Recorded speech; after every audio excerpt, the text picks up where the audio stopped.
Media.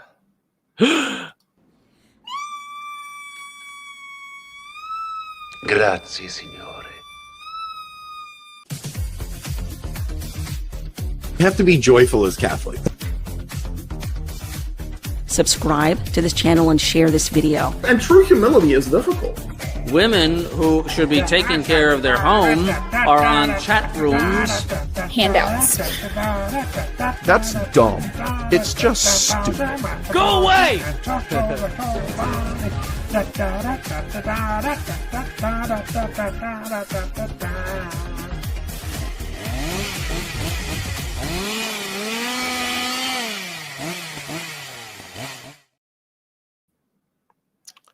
Do I want that message pinned? I don't really want that message pinned.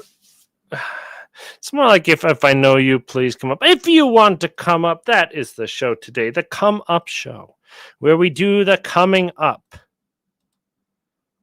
And where Phil sits in the comments and complains, you only streamed with me for 4 hours this week. Why don't I get a chance? Literally, I've streamed more with Phil this year than any other person. And he's probably going to be in the comments complaining.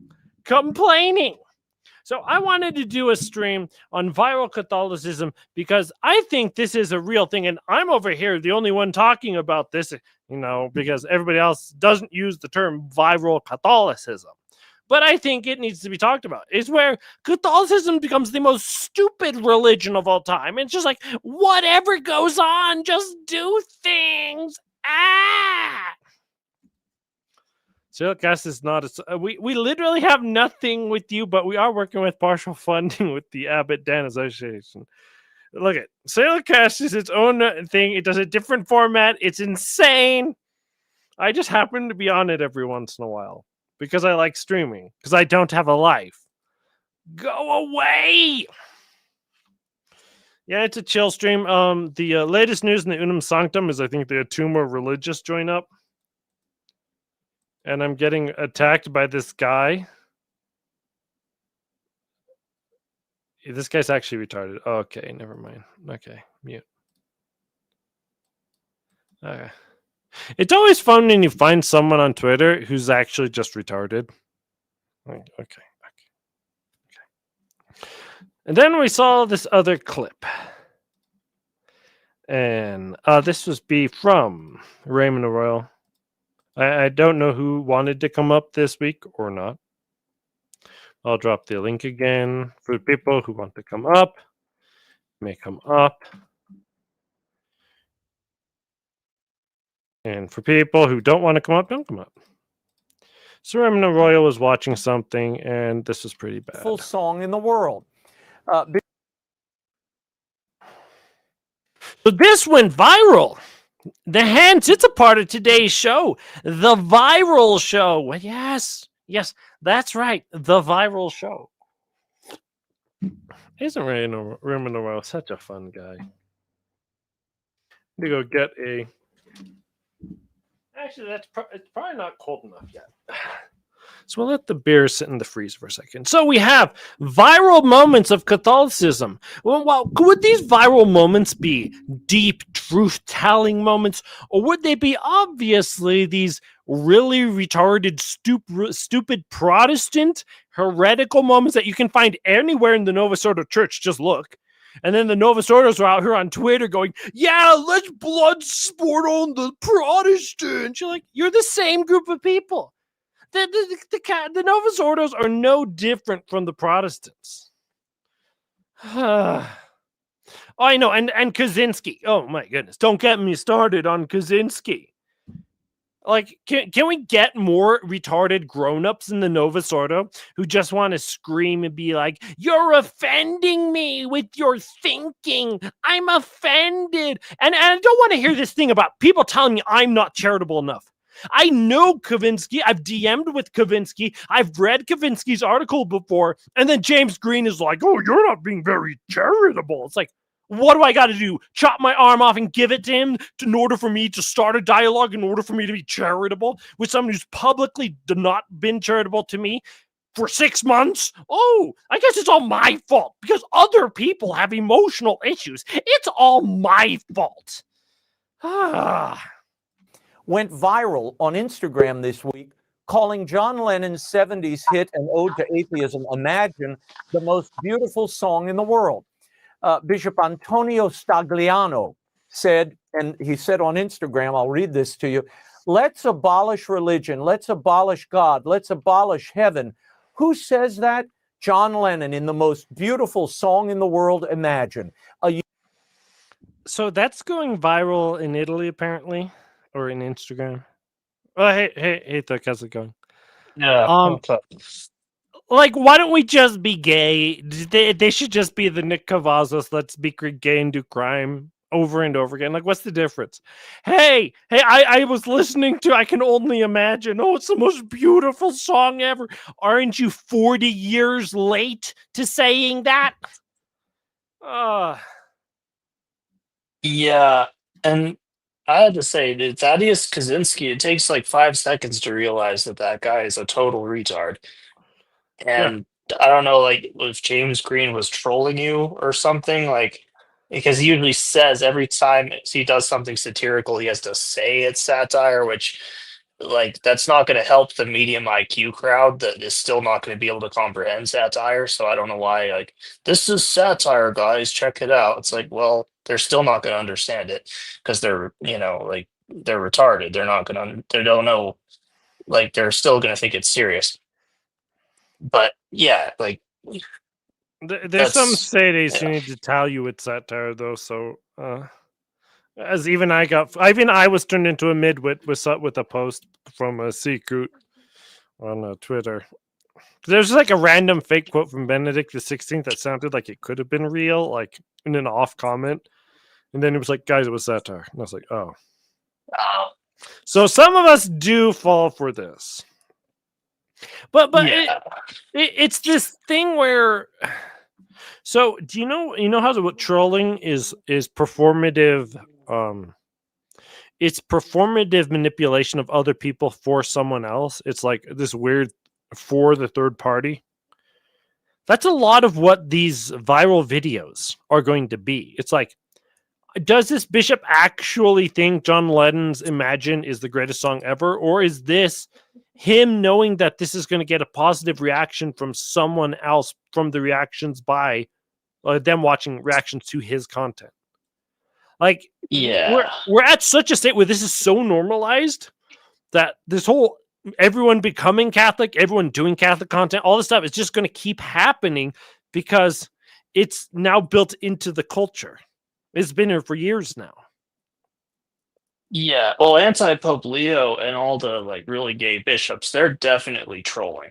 But then there's the viral, like just pure engagement-based slop, like Avado Inc. Like that. There's that kind, or Scam Reeker, like those kinds of viral Catholics. But yeah, I appreciate based anti-Pope Leo though for just like always trolling these like appointing some communist DEI chick.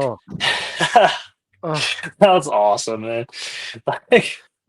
I'm sorry, I've started to crash out now with the whole like, why don't we make a pope? And then like some Sades, the thesis F words, being like, we can't do it because like the Leo's like purposely like destroying the church like one brick at a time, even more so than Francis is. And then you got these Sadists who are like, maybe he's going to convert. And you're like, okay. Or like, we don't have the authority to do it. We have no authority. Shut up. Shut up. It makes the rest of us look retarded. Do you not understand this, Matthew? From Catholic Family Podcast. It makes us all look bad. So let's watch a little more of this. Yeah. Universal anthem to peace. Is he right or wrong?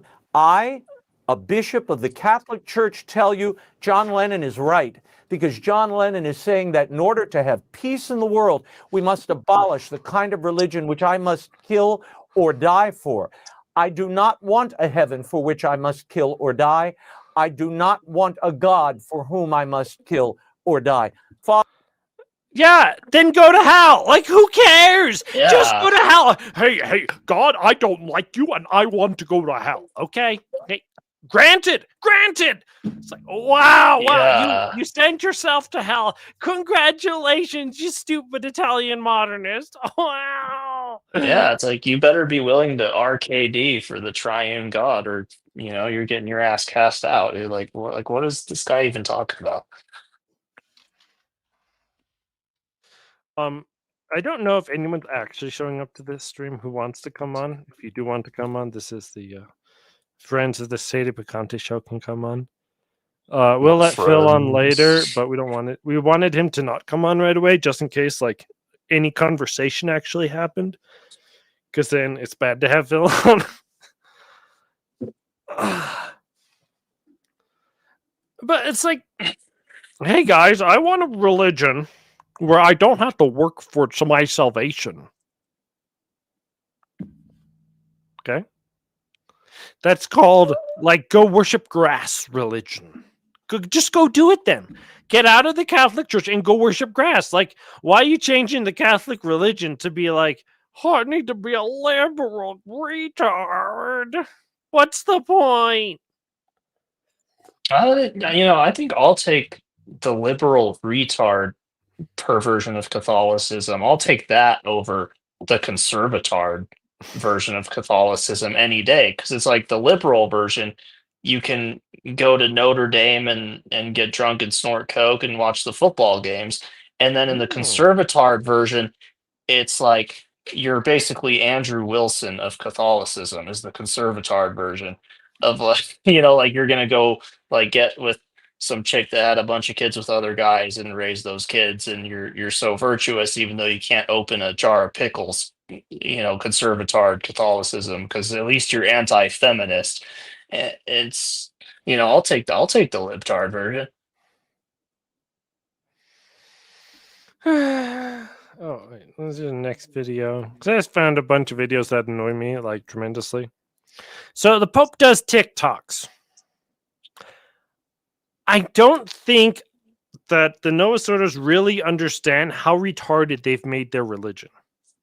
How retarded they've made modernism. Like, because you think about it, right?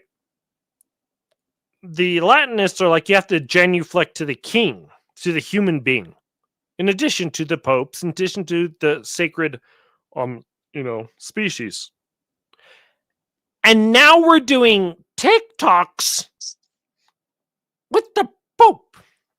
Like, what can't you do? Like, you're gonna have a water gun and just spray him down next time? Ha ha ha ha! It's a big joke.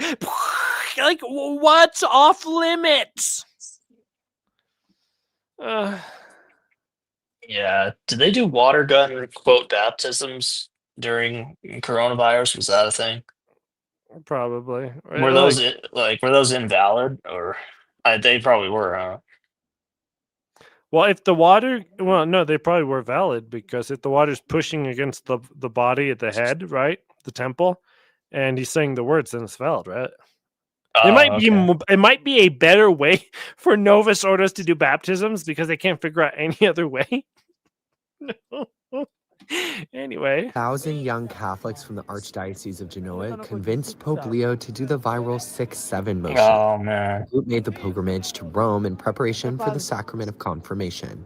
Visto che il Papa è uno di noi e noi ci salutiamo così, anche lui, insomma, deve imparare questo saluto. We greet each other this way. He must learn this greeting too. Voice of influencer Don Roberto. Influencer. Like this whole viral Christianity. Oh, it ain't going away. Here we go. Cringe of the worlds. No. Cringe-tianity. Yeah, cringe. No. Oh, it's horrible. Yeah, it's just who do you think is young based anti-Semite groiper Catholic? Who do you think is going to want to join this religion? Like, I mean, they already do. The groipers are all Novus Ordos because they're retarded. Like they're so Yeah. stupid. They're calling in to E. Michael Jones to fight him. What is that? Yeah. What was going on that stream you guys were covering? The first call-in guy was like an obvious groiper, and he's like, they're trying to move the goalpost 1 inch to the right. Just everyone who's not Catholic goes to hell. There you are. If you're a Jew, you go to hell. There you go. Because we mean it in the religious sense. Like that's all the thing you have to say. And instead, they're like doing this. It's so technical at that point, and I don't know who it applies to. Like, I literally don't know who we're talking about when it gets hyper technical. Like, Yeah, it's very obvious. If you want to be in anti-Pope Leo's religion, you've got to be a Jewish shill. Like Jews have their own way to heaven. It's made very clear. Like, yeah, and they're still in 2026, pretending that Cardinal Fernandez and that the communist chick that they just showed the clip of, like, all these people are wrong about Vatican II and the Jews. It's like, no, like the anti-popes in Trent Horn are telling you the attitude towards the Jews. I'm gonna kill you, cat cans. Yeah. Yeah, we need to And plus, publicly we still can't figure out what the conversation is about, right? Because there's at least 3 different groups of Jews. Like there's the visible bankers, the religious Jews, the Zionists. Wait, there's at least 4. The invisible ones who rule the world, right? There's like so many different groups of them, and we just throw the term out. I never know what they're talking about. Because like we should all be against the Jewish banking cartel, right? And it's like, well, maybe it's a little more complex than that, but like it should at least be talked about, especially in a social encyclical. It's like, oh no. Just war's bad. Just war's bad. No more just war. I mean, we should be against all Jews. I mean, that's just, yeah, it's Even there doesn't Rembrandt? really, yeah, there doesn't need to be like a specific cause behind it. Like it's all of them, you know. I mean, when you understand that with Muslims, it's like these people are just diabolical. They should not be in this country, like, you know. But yeah. But then how would we have Sam Shamoon cussing people out? Like we need a few of them. Yeah, like, Sam Shamoon. I need the Diamond Bros to clip Sam Shamoon cussing them out. That's the only part of the video I played. It was the greatest thing I've ever watched. The Assyrian quote Church of the East. Oh my gosh. He's basically Eastern quote Orthodox, I guess. Sam Shamoon, kind of. Yeah. Kind of not. Yeah. Like most sacraments, you know. Even though theirs aren't valid. But... The SSPX consecrations where people are just freaking out. Like, I don't understand why the SSPX accounts are freaking out about it too. Like, they're genuinely like concerned. And then I read Kennedy Hall's Substack yesterday. Excuse me. And it was him gloating that he's like so saved. It was so gay. Like Kennedy Hall is so gay sometimes. I can't. I it's so hard to take him seriously. And other times he's really funny. Well, he's like, I'm going to go to church next week, knowing I'm in full communion and my sacraments are valid and my children's souls are on the path to heaven. What the heck? Yeah, I would assume that if you call yourself a Catholic, even if you go to the Novus Ordo, you're not like, I'm a Novus Ordo. I'm going to send my children to hell. Even if you're Abbot Dan, you're not that evil. Come on. Well, I mean, the SSPX is literally what the diamonds say about the people that aren't like with their position. Like, you believe non-Catholics could be saved. Like, they believe the Novus Ordo is a non-Catholic worship service, but that's also in union with the Pope, so it's a means of salvation. So, like, yeah, these people are just the worst heretics ever. And what the heck is full communion? Like, if you say full communion, you're a heretic. Whoa. There's whole milk and half and half. I'm in like 0.01% communion with anti-Pope Leo, you know. The thesis is fat-free milk. Well, they're in some partial communion with him, kind of. They're in like material communion with him. Yeah. Material, not formal. We have no idea what the Because heck they say the Novus Ordo parishioners are all materially in the church. Like, what the heck? No, the Novus Ordo itself is not a means of salvation, but like even Williamson has said, if you don't have anything to do, go to it. Which I don't know why he said that. They don't completely consider them out of bounds because they use Novus Ordo churches for SSPX sacraments. To see Demolere did that. Fillet has an office in Rome, so like they cozy up with the Novus Ordos because the Novus Ordos are cool or something. I think the Novus Ordos are gay, but what do I know? Hey, what should the Pope do for his next encyclical? This is from Breaking the Habit. Pope Leo just started talking about AI. What should he write about next? The traditional Latin Mass and the Novus Ordo. We just need one Roman Rite Mass. The traditional Latin Mass in Novus Ordo, we just need one Roman Rite Mass. There is one Roman Rite Mass right now. That's what all the documents say. It's 2 forms of one Mass. The Novus Ordo Mass. Okay, he doesn't know anything. Next guy. How to navigate dating as a Catholic. An encyclical on dating? I thought she said gay dating, honestly. I thought you said gay dating too. Do we have it? This is screen caps. Let's go back. Gay dating as a Catholic. Gay dating as a Catholic. What? I mean, like, I don't think that's what she said, but that's what it sounds like. Hey, Pope, I need an encyclical on footwear. I can't be like figuring footwear out and be a Catholic. Hey, Phil, why don't you just come up? Because this episode is I've lost my mind. Like, just trying, because I didn't really watch all this stuff. I just wanted to make sure it was watchable enough, like if it had enough offensive content in it. But like, what should the Pope make an encyclical on? Well, there's a crisis of people having children, so dating. What? Dating? How about an encyclical on how to get your first job and to brush your teeth and cut your hair? Like, what other problems are you currently having that we need the Pope to fix for you? Oh my goodness. Yeah. He should do an encyclical on that 12-minute video of Bishop Williamson where he explains how everyone became gay. Like, that should be... Like, that would actually be a legit papal encyclical. Yeah, we can just get a transcript for that. I need to get something. There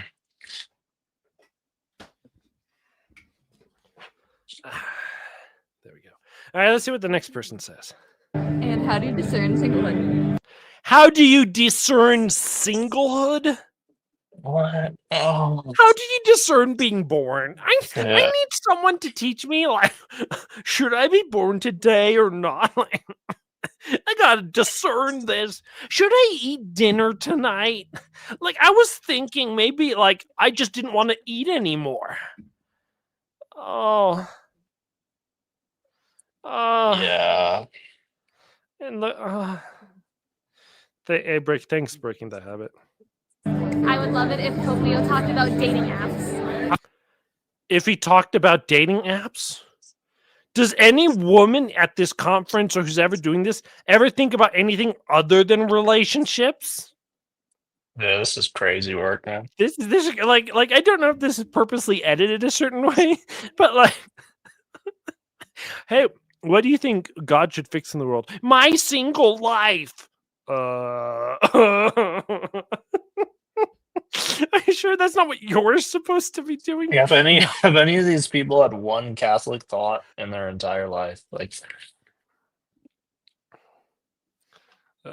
this is a good one. Oh, I would like an encyclical on McDonald's French fries. Yeah. An encyclical on the benefits of eating fast food. Oh, that actually sounds like something that could be a subchapter, the fast food. Cultural approaching to eating as a hermeneutic of reflection on eating on our pilgrimage to heaven. Oh. Yeah, it's a pilgrimage to heaven. We're all just walking in a line together on the way to heaven, you know. and the people in other religions, they're just with a different pilgrimage group. Okay, let's go to the next one. How to make peace. Summertime. How to make peace. Well, I might actually like blow my brains out. That was like, are you? This guy Oh my is gosh. asking us how to make peace. Dude, this guy needs to get murdered. Like I am here on the set of a Conte show calling for violence against this guy. No, Like, we're not. YouTube's terms and service. This is a comedy show. We are not calling for violence. Metaphorically speaking, yeah, all right. Allegedly, metaphorically speaking, someone that looked like me allegedly, yeah. I don't know. Summertime fashion. Summertime fashion. The next encyclical should be on what I'm allowed to wear because I couldn't figure it out.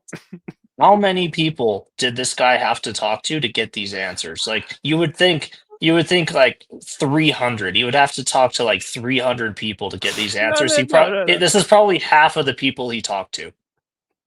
He's like, hey, what should the Pope next encyclical be on making the next Marian dogma? Come on, this is for comedy. Come on, man. Oh, okay. Well, how about footwear? It's like, wait, what? How do you go from the sublime, the most perfect creature ever made to what am I wearing today? No. Next one. Traffic in Charlotte, North Carolina. The North Carolina issue. That would actually be an interesting one, so not so bad. Gas prices. So it's really just a comedy. Hey, you see, the Pope is a joke. We send the Pope viral videos. These are Novus Ordos posted by Novus Ordo cleric, breaking the habit. Uh-oh. We need an anime encyclical. More like breaking the sixth commandment. Like, they're fine. Oh my goodness. Everybody's like, oh, where's my dad censor? Oh, shh. Like, what? There, now I can look. I don't know. It should be about why people who were just confirmed 3 months ago should not be starting podcasts. Well, that's a good. No. I like that. People who were confirmed 3 months ago should not be starting podcasts. That's easily the best one. Yeah, that's the best one. That actually sounds like something. Oh no. Is this the Infinite Dignity one that I looked at? Oh, it is. Move that to the back. Yeah, we like that. People should undergo the normal rules, which is your bishop controls the media. Yeah. Like, if I was living under a Catholic bishop and not in the middle of Nowheresville, California, I would have to submit him my plans to go live. If we lived in actually a world with ordinary bishops. Right. Are you drinking Novus Ordo IPA? Goodness. Yes. I am definitely drinking a Novus Ordo IPA. Oh man. That's rough. Well, I don't buy this. I just drink from my brother's stock. My brother or my mom buys it for him, and then I drink it. No? That's not how life works. No, we don't drink IPA. I don't even know what that is. How about an encyclical on how he murdered that poor piece of glacier? No. We need an encyclical for mothers to actually go into the crying room and use it instead of like, hey, I'm out here, guys. Like, oh no, please go into the crying room. Please go away, please. Yeah. Ooh. How about an encyclical on not asking for loans that you have no intention of paying back? Cough, cough, Abbott, Dan, cough, cough. I mean, like what? An encyclical about how based that is? Or like... It's not based. It's not based. It's not. It's really kind of a crappy thing to do. Like he really had no intention of paying it back? I mean, he announced that they made a ton of money in 23 and 24. And in 25, he was so excited he went and started a whole new company, overpaying off loans. So, like, did he like just not even make any payments, or The lawsuit is he defaulted. Did you watch the TLM Ryan? Oh no, I didn't watch TLM. Okay, so I was on TLM Ryan, and we covered the lawsuits. There's 2 documents, and it's alleged that and that's why he's being sued. He defaulted or delinquent, whichever is the correct word, on 4 loans, and then on 4 more loans. Yes, That's it. 8 loans over 10 years. 8 loans, 10 years. Oh, Yeah, and so being he's sued for- he's been delinquent for 10 years. Like he hasn't even like made any of it up. Well, he may have made up parts of the first ones. You don't know how many. He just never actually finished any of those contracts. And he's being sued for over $2 million because of it. Because that means he probably hasn't like really paid anything for like at least 5 years then. You would think. Because he'd probably like, because you could be like, I'm gonna pay. Here, let's work it out. I'll pay you like, I'll make some of the payments back up, and then you try to work it out. But he probably just didn't even do that. He tried to restructure in 2025, and then part of it was he was offering them Pelican. I think, right? It's either he's offering them Pelican or Sanctus Ranch as part of the deal of restructuring it. So they were going to get like a 5% ownership stake. He kept trying to do that. He even said that to Abate as well. And so it just makes me think he can't hold on to money. Like he literally spends everything that comes in the next week. Like he's just a compulsive spender. Because otherwise, nothing, the story doesn't make sense to me. Though I checked a few days ago if there's any more updates on it, any new filings, and so far there haven't been. So it's like we probably have to wait another month before we get the next drop on the story. Seems pretty chill. Yeah. No, it's why is that not the story? No. The bishop did attack him, but the bishop attacked him in 2022. He has a loan on the lawsuit from 2016. Okay, that's 8 years later. If I can do math, that's 6 years later. So if you're gonna say that, not that one, Pelican Files.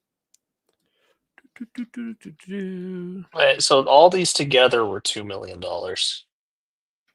What? How could he not pay back like a decent portion of $2 million in 10 years? That's like, this guy sucks. Yeah. I mean, that's like, maybe 5 years. You're like, yo, man, know what I'm saying? Like, I'm not really like making any money. You know what I'm saying? Like, I'll get back to you in like 5 years. But 10 years, like, what the heck? That's normal. So in December 27th, 2016, he took a almost $200,000 loan out. Boost. Then later they added $47,000, making the total principal $42,000. And the note matured here, with all amounts owing to be paid by the state, and then they didn't.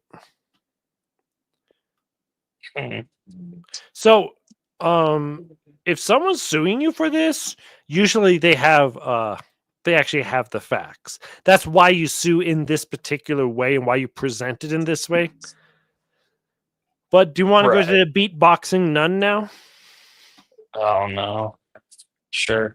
Well, I do hope that Dr. K is used as collateral and he spends the rest of his days working in slave labor in penance for his blaspheming of Pius X. Yeah, are any of these people actually like doctorate degrees, like Taylor Marshall, Kwasniewski, Kaczynski? Like these people do they actually have degrees? Yeah, most of them do. The 2016 loan, he took that out, and then COVID hit in 2017. No, it wasn't 2017 in Texas, and it wasn't California over here where we were shut down for 2 whole months. We lost our first whole month of the fishing season over here, and then we were like, "Oh, hush, hush, be open." No. Abbott Dan does not know how to run a business. That's the only thing that it amounts to. Anyway, in 2015, according to the timestamp in here, we had a woman nun doing the human mating ritual, I guess. Right? Isn't music the human mating ritual? I don't know what that is. Yeah, I thought like this is the human mating ritual, right? Moving your hips back and forth. It's what the baseball cheerleaders do. Look at TikTok! Oh, look at millions are converting! The whole world's becoming Catholic! Everything is getting better! World peace! The wars are done! Oh, everything is so great! Oh.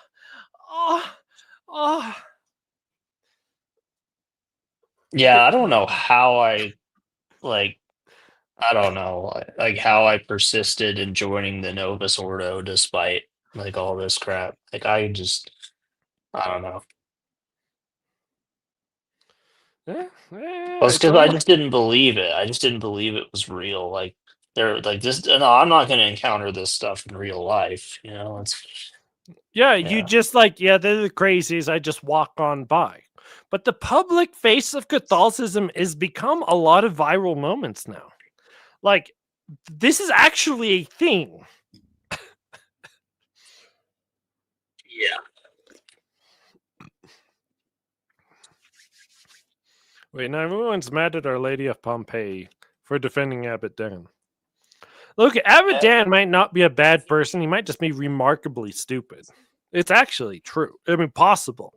Wait, how's the audience not behind Abbot Dan by now? Like, we've made it clear we stand with Abbot Dan. Yeah, we stand with Abbot Dan because it's funny to pick on Cavazos, who apparently changes his mind on every single percent. We need to check SK. Traditional Thomas. Did he take down the next video and replace it with another one? No. He's left the clarification video up for 6 days now. Wow. Clarification. Yeah, the clarification video. I'd like to clarify. Well, if you don't believe it. I have to clarify because I'm gay. Well, and then he didn't even retract the statement in his clarification. He didn't come out and say Abbot Dan's not a bad person and that he actually never curses. No, he didn't say any of that. He just was like, you gotta have integrity and morals, and sometimes you have to just whitewash bad people. And you guys said bad things about Angela Erickson, my mommy. It's like, okay. That anybody still supports Nick also shows me the traditional movement has like no morals at all. Ryan Grant has no problem with Cavazos publicly just cashing out on his morals. It's ridiculous. Was Angela Erickson like being based or something? Like what was she doing? Well, you could say that, but she's usually pretty stupid. Yeah. It's like Nick T. Cavazos DM me about doing a Civil War battle podcast episode. I would love to get it scheduled. How about we stop trying to father Nick Cavazos trads like you did for, 3 years now? Just please keep on promoting him. Keep on giving him second chances, third chances, fourth chances. Make him a third mic on Avoiding Babylon, which I would assume he got paid for, right? Because they make money on that podcast. And even if it was only $10 a show, that you stick with that show as long as you can. Right? It's not a lot of work. You just sit there. You only say a few things in an episode. Who cares? Excuse me. It's like, how much do they have to line up on a pattern? I mean, not a pattern. They'll have to line up on a platter for freaking Nick Cavazos. And then Cavazos is just like, I'll just throw it away. Let's just piss it all away. I don't care. Hey, what about... Okay, how about this one with the catechumen, who's not a catechumen anymore? Oh, look at that. He's making viral content. Unbelievable. Oh, look at editing. Rap. I have it muted because usually if people actually put this much effort, they'll copyright their stuff. Oh, man. He's so charming. Look at him. He's so freaking charming. Hey, there's Seth who lies in the background. See this guy in the background here? Deuterocomical. Yeah. Dude freaking lies about Robert Bellarmine, making up half quotes and expects me to answer them. So then I did the research on it, and the dude's just straight up lying. Oh, it's okay for Novus Orders just to lie. It's okay for Novus Orders just to do TikToks. It's okay for Novus Orders to do music videos because we're so dope. Yeah. It's like, that's your religion. Being popular. Yeah, they'll lie. They'll say whatever they have to, and they'll call it a charitable dialogue. Like what? And traditional Catholic sermon says the trouble is the people in Novus Ordo are riding the Luciferian spirit. Oh yes, mistaking it for the Holy Spirit, and all the Pelican too. I don't know why anyone would ever have hired Nick Cavazos. Like, he's literally never been able to produce a single good show, not one. I produce terrible shows, but I can put 10 hours into a 1.5 hour show. 10 hours of prep. I don't know if Nick Cavazos has ever done anything beyond reading off a website. And moral grandstanding. And like, anyone can moral I'm moral grandstanding right now. Oh guys, this is my exhortation. Don't watch rap videos. They're cringe. I don't know why. It might be the Rimothy Danders effect, that everyone who was involved with Rimothy Danders came over, the Meaning of Catholic YouTube channel, and the Pelican just decided on blindly to accept all of them because they needed content creators and they didn't have anyone. And they couldn't figure out that Peter Kwasniewski is a flaming heretic who denies Vatican I. So, like, that's who they decided to go with. And actually, because of that, and I want your opinion on this, that actually made me think that Pelican was just there for the money grab, and it wasn't actually trying to be an established, like, consensus vision of how to present Catholicism.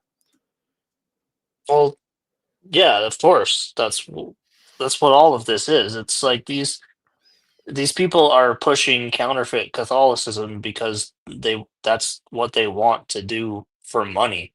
Like the Abato show fully intends to turn this into a 15-hour way to make a living on pushing counterfeit Catholicism. Like, that's what all these people want to do.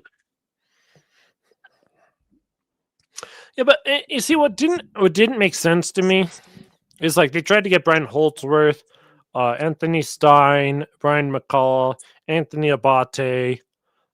That's fine, but, like, do you need more variety of content? And the only one who brings that is Anthony Stein and Anthony Abate. So, like, really, the only 3 people they should have had on the shows was Anthony Stein, like McCall and Abate. That should have been the entire cast. And maybe Flanders, like, for just some other stuff. Instead, they got Murray Rundis, and I've never heard Murray Rundis say anything that wasn't, like, the normal Catholic talking point. It's so normal. It's so obvious. I've heard it so many times in my life. Maybe there's, like, an infinite number of retarded Novus Ordos who have never heard normal talking points because they have no brains. Like, are we still stuck in the beginning gym bro stage in Catholicism just perpetually? Is that actually what's going on? Yeah, well, I mean, with the variety of these content creators comes substantially different religious beliefs. At least the liberal Novus Ordos all believe pretty much the same thing categorically. But the R&R tards and diocesan tards, it's a diabolical grift. Like, all these people have, like, different ways of denying Vatican I and different ways of being R&R. Yeah.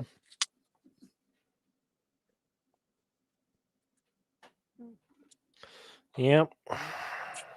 So the next clip, the Sunday briefing. Oh no, Fox News.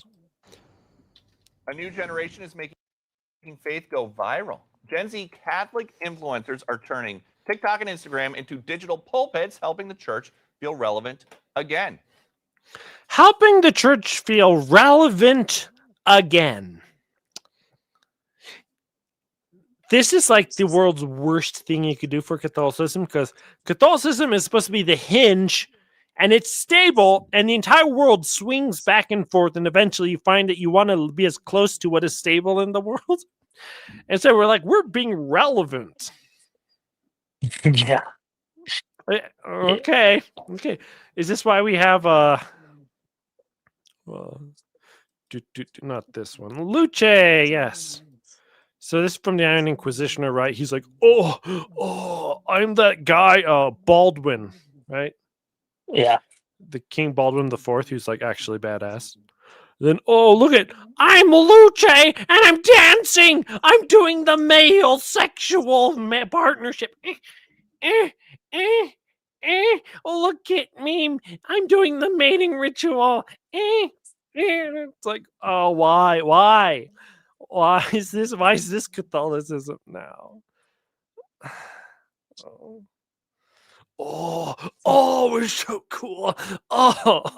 It's so edgy in the pre-teenager sense of it. Just kill me now. Why? And then he went to the seminary and he stopped his lucrative internet career. Just kill me now. And the problem is going to be that the more this catches on, and it's already caught on, it's already spreading, is that the more people are going to still just be outlandish and insane about everything.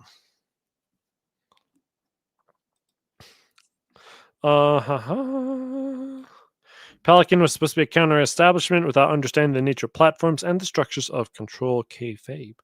Well, yeah, Pelican was supposed to be a lot of things, and this is what we still don't know about Pelican is, just how evil Dan Savigny is or how stupid. And that's the only thing we need to know. Like, whether the stupidity is greater or the evilness is greater, and that's it. Other than that, like, what else is there? Right, based Abbott Dan. Yeah, it's either based Abbott Dan, who's an idiot, and he was taken advantage of by Rimothy Danders, or it's that he just wanted a lot of money to come in because it looks better for his balance sheet.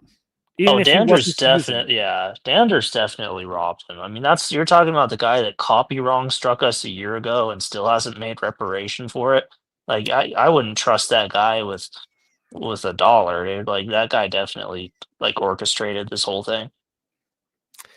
Poor Abbott Dan hires Carbongo's lazy friend Darth Devon and his gossipy Protestant sister, and Carbongo's his gossipy Protestant sister as a favor. The guy can't win. It's not really laundering if you have it as an asset that you can borrow against. I'm not sure how he would do that, but Anyway, what if we have Novus Ordo clerics publicly spreading viral content that's just straight up heretical? Yeah. What about that? Like the Taylor Marshall "We're All Becoming Catholic" video was the most cope I've seen in such a long time. That actually angered me quite a bit. And you can't watch Taylor Marshall and be angry because you can't watch him at that point. So we have some more of the priest who was doing the rap. I don't know what the rap is. Most controversial, juicy, interesting questions from the internet, and we are going to absolutely grill him. You might get in trouble for this. Okay, so if you notice, who are these two influencers? We have the Iron Inquisitioner on the right, and I guess who's the guy on the left? I don't know, but he's been around a bit. I forget who he is. Maybe it'll just say. No, this is just the Iron Inquisitioner's channel. In trouble for this. Let's do it. First question. Can non-Catholics go to heaven? Can non-Catholics go to heaven? Absolutely. But can non-Catholics go to heaven? Absolutely. What do you think heaven is? This is like saying can non ticket holders get into Disneyland? It's like, yes. But what you mean is yes, but like, no, you can't answer it this way. This isn't based. First question. Can non-Catholics go to heaven? Can non-Catholics go to heaven? Absolutely. But it's very, very important that each of us is doing our best to respond to whatever God is calling us to in our lives. So Vatican II is pretty clear that we definitely don't judge what someone has been given, but we all need to be totally responsive to whatever God is asking of us in our life. That's why the call to evangelization is so important, that each of us needs to be doing our best to proclaim the gospel to every single person that we meet, and then it's up to them to decide how they respond to that. What happens if someone confesses? Wait, so his answer was, if you happen to have gifts and then you respond well to them, then you go to heaven. So, like, if I have the gift of writing music, it's a very bad gift, and I don't do a very good job at it, then I go to heaven. Okay? I mean, like, who can't be saved? Who can't be saved? Dare we hope all people go to heaven? It's like, possessed by demons.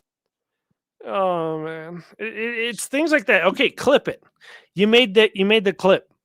You have the internet viral video. Okay, Lumen Gentium is very clear. If we all have our virtues and we all do stuff, I know, and people can just go to heaven. You're like,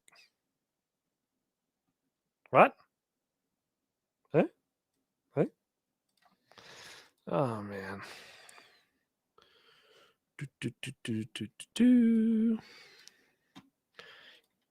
So I know you talked about Cameron Richter, and of course, you can't have viral moments without Cameron Richter. Yep, Scam Reeker. Scam Richter, he's literally the definition of just like of the toxic online grifter and trad community. He's got sacred art behind him, statues. I really hate that bookshelf. Why aren't there enough books on that bookshelf? Like, you don't have the books from college on there, or it has to be arranged like in such a way that it looks good? Like, why do you get empty space? How much money do you have to have a house big enough to have empty space? This is insanity. All right, let's play the clip. The Catholic Church is the only institution on the planet that has ever preserved Christian sexual ethics perfectly. It's the only one. Can we play Spot the Heresy? Planet that has ever preserved Christian sexual ethics perfectly. It's the only one. It's the only one. It's not even close. The Orthodox get as close as they can get, but even the Orthodox admit that within marriage, sometimes contraception can be done permissibly. But is it the permissive will? Oh, go ask any Catholic priest who doesn't have a camera on it. He'll tell you, yeah, you can sometimes use contraception. Like, it's so common, they don't even preach about it. But it's like the Catholics have perfectly preserved it. Meanwhile, they are publicly blessing homosexuality. It's like, hello? Do you mean they have it written on a piece of paper somewhere that we have perfectly preserved it, and then you just hold it up and like, well, he says it.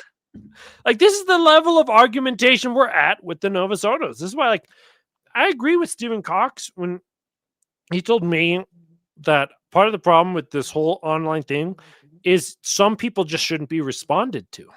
Like, yes, you don't respond to Anthony Abate. You also may not respond to Chris Jackson, because Chris Jackson also loses his mind.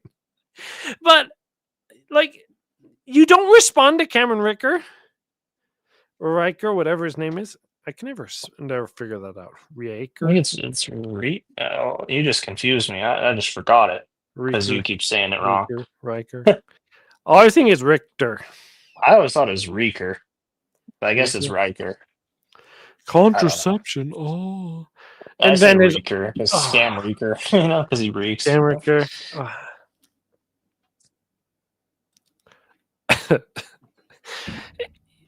It's like, but it goes back to the do you want to lose 10 pounds in 20 pounds in 6 weeks beginner fat loss scam that you see it every single year. It always comes up. It doesn't matter what goes on. It doesn't matter how many videos are debunking it. It will always come up.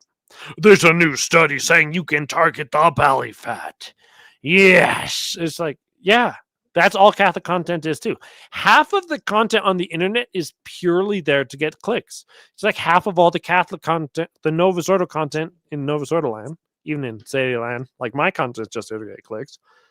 It's it's so ridiculous to think that like this is the church, this is the movement, and who's over all these people, because they're supposed to have the structures, the visible unity, they have all the truth, and just change the channel and you'll get a completely different faith.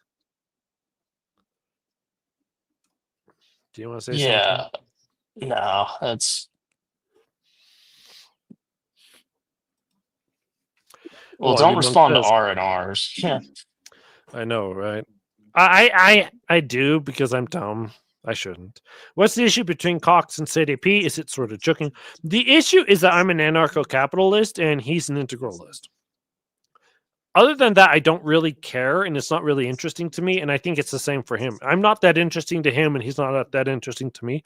Like, when you first discover what these review channels and A-log channels, you kind of get into the joke, and you kind of think it's funny, but then you also pop out of it, and then it stops being funny. That's why if I keep getting 50 views, 50 live viewers, that's actually about the cap that I'm expecting. If it hits 60 live viewers, I'm going to start thinking that someone's botting, okay? I sometimes think people are botting already. And I don't always stream to Twitter because it messes with the viewership. By the way, Stephen Cox doesn't know the viewers on Twitter. Everyone who scrolls by your video counts as a viewer. So like he'll look at his views and it'll say 200. It's only 50. The other ones are just impressions. No, I don't really have an issue with Cox. It's more a disagreement about tactics. I disagree with everyone on tactics because I think that we cede too much ground to making the enemies of God legitimate. That's what I think the problem is. So, like, I think every single person in the U.S. government, other than Thomas Massey, should be hung. Like, as the starting point to fix the problem, that's how it is. Just like every single Nova Scotia bishop needs to be burned at the stake. And then other times they'll be like a lot more like, no, you got to have charity, bro, and stuff. It's like, yeah, I have charity to people I interact with and who like I have a relationship with. But if we were actually trying to be just, 90% of all the people in government have to be burned at the stake. That's the minimum. Yes. So like that's why also the radicalism that you'll see in traditional circles all the time of pseudo-fascism and pseudo-socialism and pseudo-monarchism, they take a very similar approach, and I have a lot more sympathy towards that because they're at least aware of the gravity of the problem. Like it will take you taking Gavin Newsom out to the woodshed and, making him snort carbon monoxide. Well, he's an ex-president. Yeah, he will be. Yeah, white power, man. We're gonna it's Gavin Newsom, Hunter Biden, eh? Like that's I'm voting for that. That's all I know. That's also the same problem. Now we see Catholic Crusader films in the chat. That's the same problem with the thesis of Catholicism. It underplays how evil 99% of all the bishops are. And maybe 1% of the Nova Scotia bishops can be saved. But 99% of them need to be burned at the stake. Yeah, like maybe half of Bishop Strickland is okay. Like maybe. Half of cut him in half. Yeah, cut him in half, see which half was good. We're complicit in the SSPX wishy-washy by having sympathy for them, says Catholic or traditional Catholic sermon. Yeah, I have a lot of problems with this. That's a good take. Like 100%. I flip-flop all the time on SSPX because I think I have SEDE friends who go to SSPX, and I've been to SSPX. I do not make them my regular. Yeah, I fully hate the SSPX 100%. Yeah, depending on the day, I can't even stand it, and it's really hard to. It's really hard to hate them because I'm very much incentivized to make friends with them, because then I could be friends with Esquire, and that would be funny to me. Because I don't dislike a lot of these people, and we do need to make a larger traditionalist movement. But on the other hand, most of them need to never ever talk ever again. Yeah, well, this is why I want to bring in the 6 million David Rosses, because people are like, well, yeah, the SSPX are diabolical heretics, but we could convert them to sedevacantism and take advantage of this excommunication deal. It's like, no, Absolutely zero people from the SSPX are going to become Sede. These people are the absolute worst heretics that have ever No, existed. no. Like, Look at half none of the of these people people. in the SSPX are cities. Oh my They're just there goodness. by convenience. I really do believe most people go to SSPX purely out of convenience. Now, all of their SSPX influencers do need to die. 0% of them should be saved, as Catholic Crusader film says. But wait, Yeah, who the I heck is don't. running the Lady of Pompeii account? Look at this. Let's get this straight.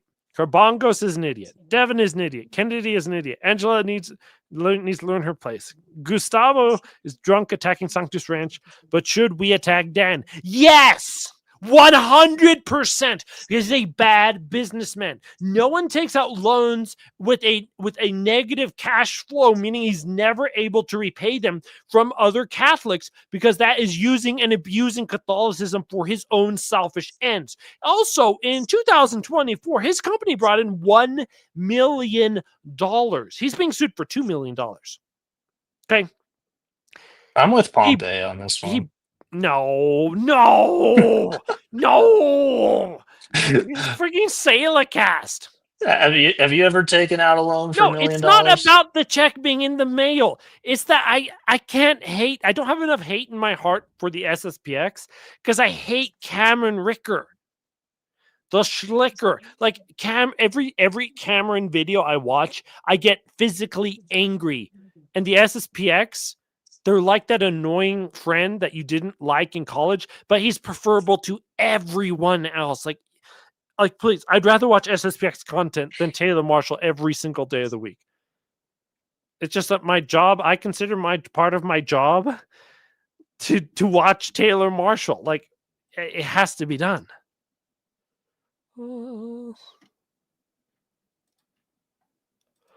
SSPX and Arcadia sued California over COVID rules and won. A little base. Sup, y'all. Okay, so You don't have to be based to not like coronavirus. Yeah, but like if the SSPX are going to stand up and actually do the work that needs to get done instead of kowtowing to the modernist church, then we should be behind them. And aren't they coming out with a documentary about how Catholic they are? Isn't there like? Didn't they come out like that? Is so gay. Yeah, we need to watch that on Sailacast. Like they're all their property should be confiscated for that. Like that is, if you make a documentary about how Catholic you are, you should be murdered. Like that is diabolical. Like that is like the most what the heck is that? No. Like Rome says we're not Catholic, but look how much more Catholic we are than them. It's like, oh my gosh. No. Too bad we don't have John the Fool on because he can. I stand with all my Novus Ordo sect people. They like hail the Novus Ordo sect, hail our people. What is hail our people from anyway? Isn't like I think I'm not sure, but I think I listened to an English translation of a Hitler speech, and I think he says that, doesn't he? Doesn't he always say like hail our people, hail victory? Isn't that? I'm from Yorha near Automata, so glory to mankind. I thought that's what that was from. I don't know. Yeah, I didn't know. Like everyone's online, this neo-fascist video game. So I'm watching a video on it, and it's like, no, it's just retarded Japanese storytelling. Why is this neo-fascist? What's neo-fascist about this? They're in a battle to the death against robots that are like, and then you're like, neo-fascist. So it's like, someone paid someone to put the word neo-fascist in this, and then to hope that it would go viral. Yeah. Like, it has the word in it, so that means. And the last thing I had wanted to look at. Yes, more Father Moses. Tell you, if there's one person who just cringes the world to death, it would be Father Moses. And I'd like to point out, look what he's got on behind him. Not a cross, but the true icon of the world, the YouTube plaque. No way. What? All of Catholic Inc. is making videos on how Catholic and virtuous the host is? What? I have no idea what this comment is about. Did you want to come on, Esquire? I can drop you the link. I mean, anyone can come up. You just have to ask for the link. Unless you're a Lady of Pompeii, you're not allowed up because you're a friend of Dan, and we only half like Dan on this show, which we do satirically. Not really. Okay. Yeah, hail Esquire, hail our people. Let's go. Woman. Men and women are different with different strengths and different dispositions, but both have infinite value. One thing They both have infinite value. They both have no value. They're physical beings. You can't have infinite value as a physical being. You would have to be a ghost. Like this isn't even, I can't. Like, you can't be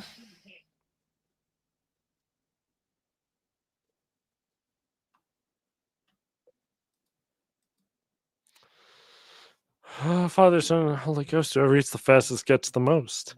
Isn't there another part to that a prayer? And everyone gasps in horror, saying, "You'll go to hell."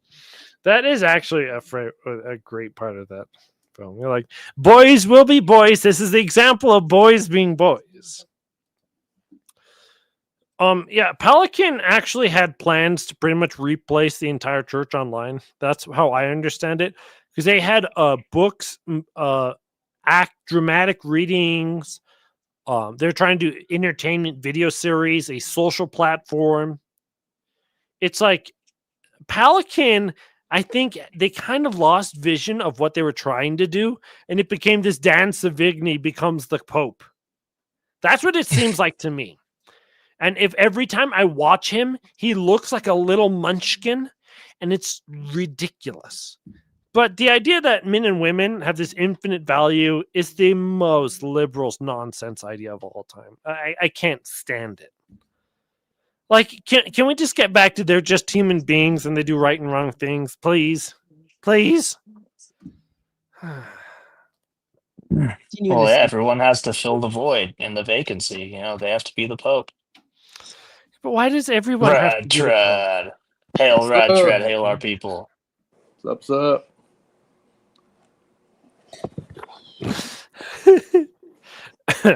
It's not a good thing he got rid of Carbongos. Now he made Carbongos crash out again. And now I'm getting attacked for being uncharitable to Carbongos. I don't want to be attacked. I want to be praised. What's up, Brad Trad?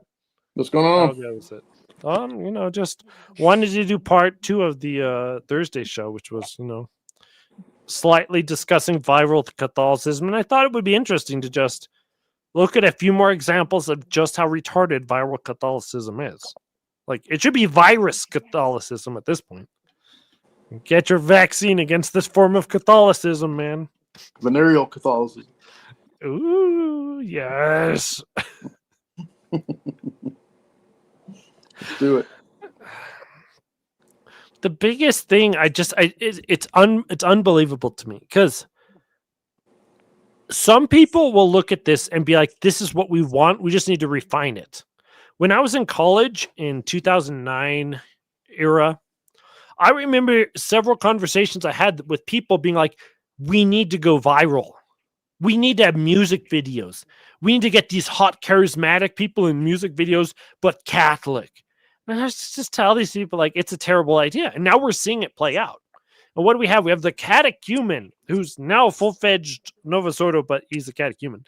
I've asked the catechumen questions about Lumen Gentium. He literally did not know what the text said at all and just made up answers. Like, this is the level of content creators you have. They can't even be bothered to Google an answer. They just made it up.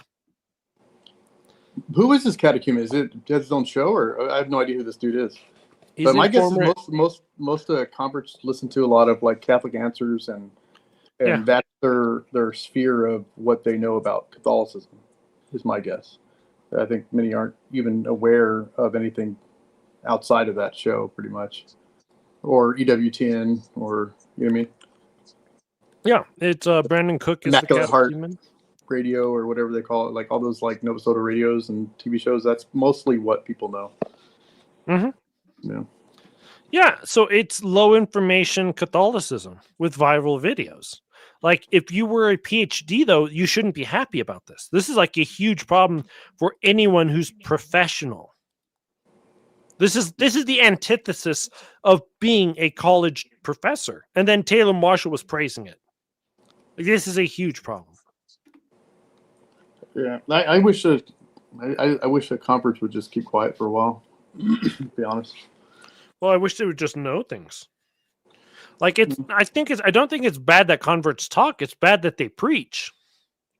Like, when I was first in, I did the same thing as all these converts did, but I also studied the faith for 6 months very diligently before I pressed live, before I pressed record. And I had been a Catholic my entire life before that. I still studied.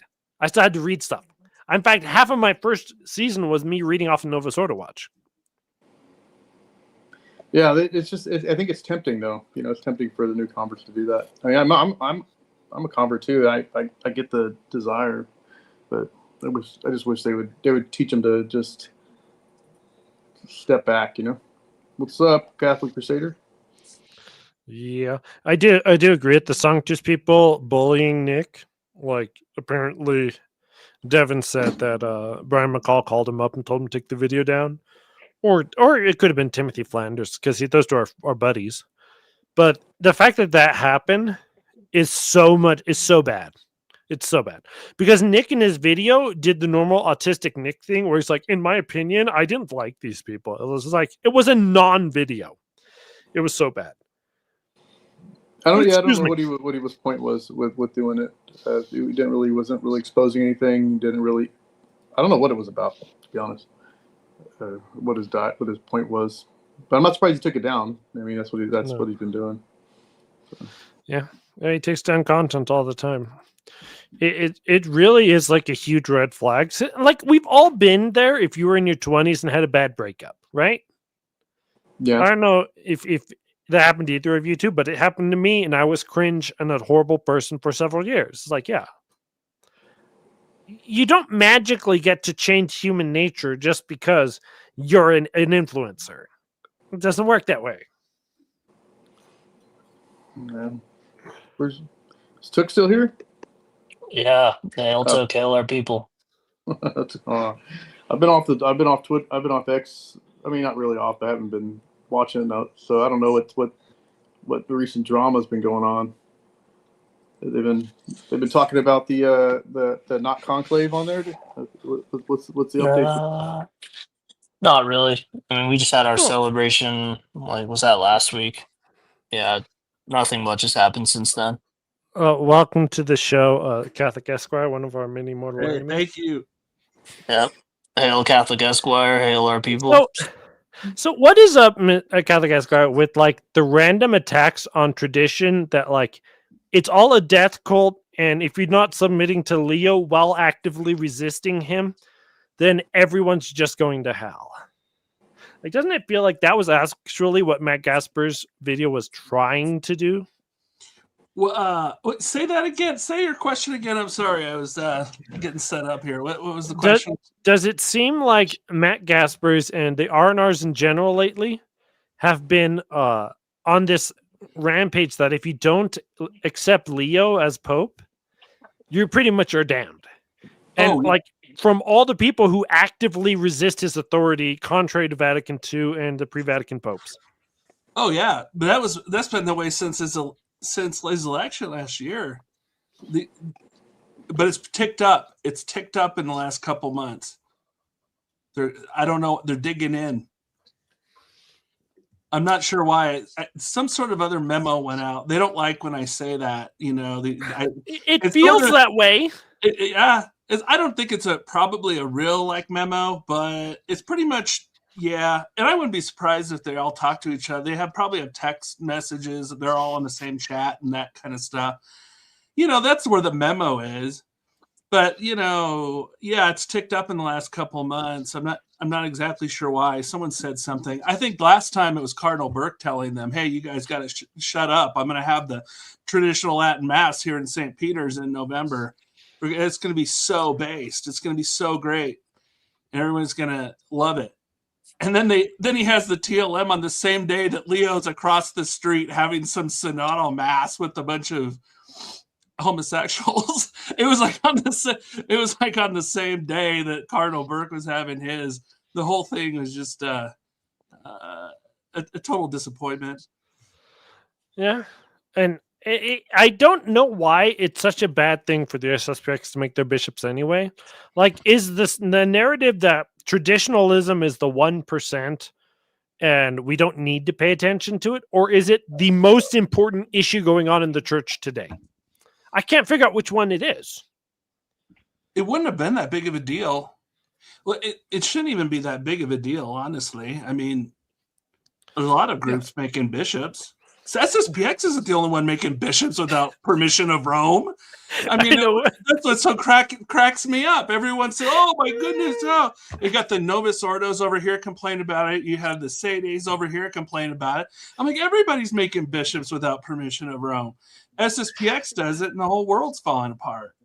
Yeah, but the SSPX have a particular way of like annoying people, and I don't know why. It's very fun being an anti-SSPXer to have them act that way, because then like I get to play off of it, like what I Miss Christianity says at the end of his video.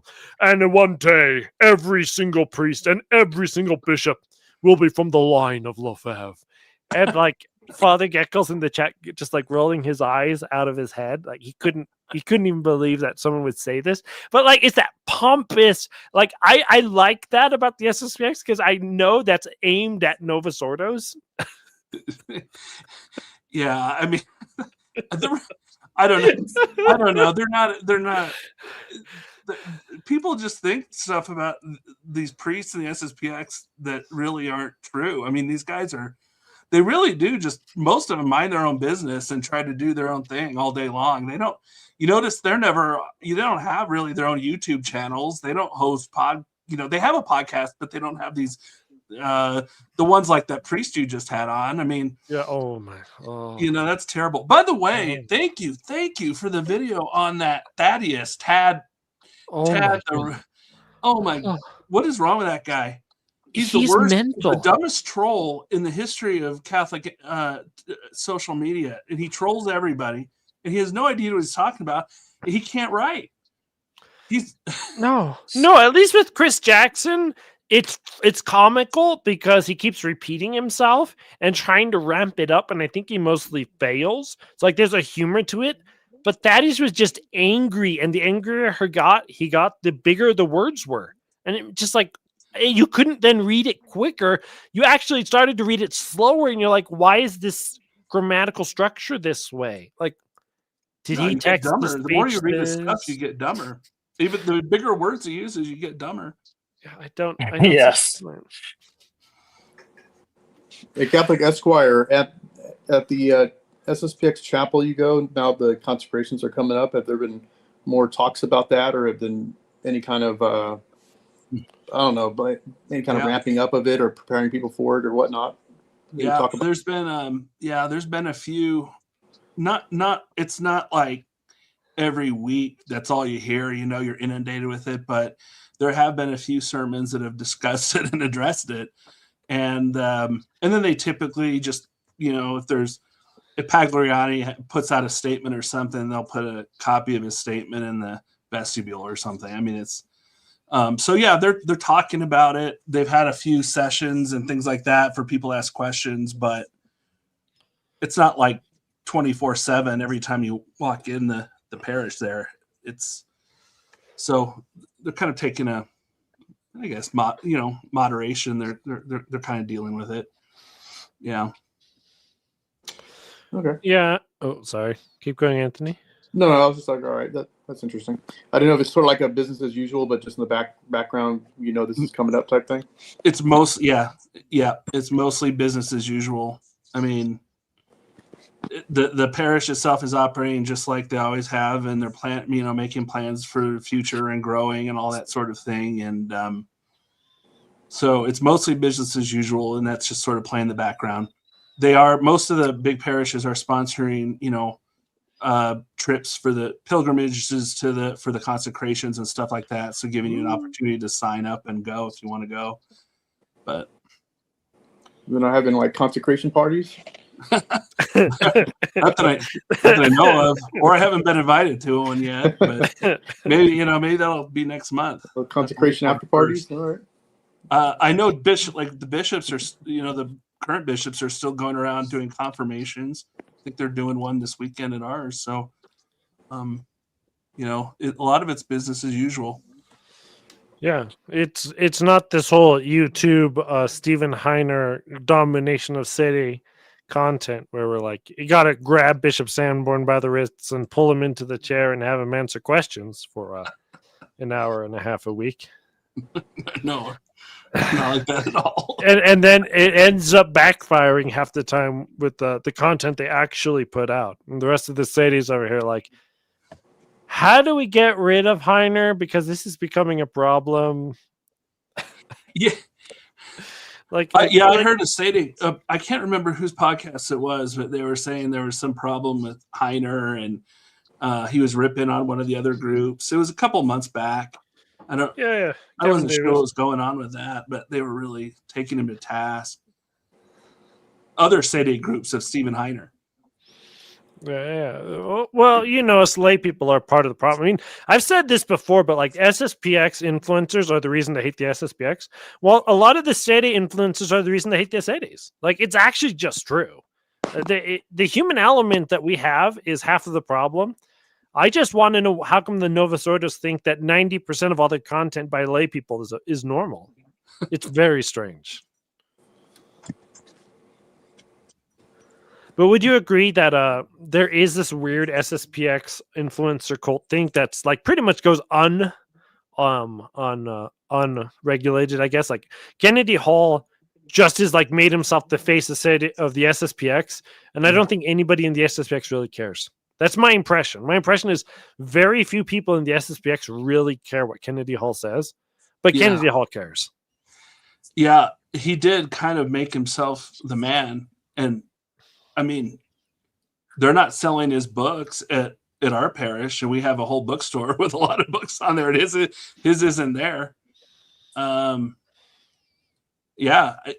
People don't ever talk about him, at least at the parish level that I'm at. He's kind of made himself into the main SSPX guy, but no one ever told him to be that guy or pointed him. Yeah, it's just the wild, wild west. And then again, the bigger issue is as I've said this before with most people, if you've ever looked at WM Reviews content, it's usually really clean. Like, they usually don't talk and make mistakes. But then you watch Kennedy Hall's content, and it's however he felt today. That's the content. Yeah. And then, like, it could be good, it could be bad. You don't know. And so, hey, it's great for me. I get to review it. I can't review perfect content. It has to be bad. Well, I try to make my content perfect just so you will not review it. Even when I have the large eyeballs and stuff, it's like, yeah, my goal is to not have SADAP review it. But it is tempting, like something ticks you off and you want to get in front of the camera and start talking about it right away. And then all of a sudden you find yourself talking a little bit about little theology or philosophy or something. And then after you've said it and you're done, all of a sudden you realize that's actually not quite right. Yeah. Oh, no. I actually don't do my videos live. I mean, for that reason. I will be awake, but I don't do them live. I will be awake till 2 a.m. thinking over something I said. I'm done with the video at 9, and I'll be awake till 2 a.m. wondering if I said the right thing. And then I'll wake up the next day and go look. And sometimes it's wrong. And then I have to make a note of it. It hasn't happened in a while, but I thought I said something 2 episodes ago, and I could not stop thinking about it. And it's like, I looked in the transcript for what I thought I said, and it wasn't there. So I don't even know if what the words out of my mouth are the same as from what I remember. It's really insane. Do you have things like that? You're like, man, I wish I could go on SADAP's channel right now and we could just blast this. I'm trying to think of one right now. I have had those things in the past. Yeah, I see. When I saw you talking about Thaddeus Kaczynski, that was just so great because I think that was one of them.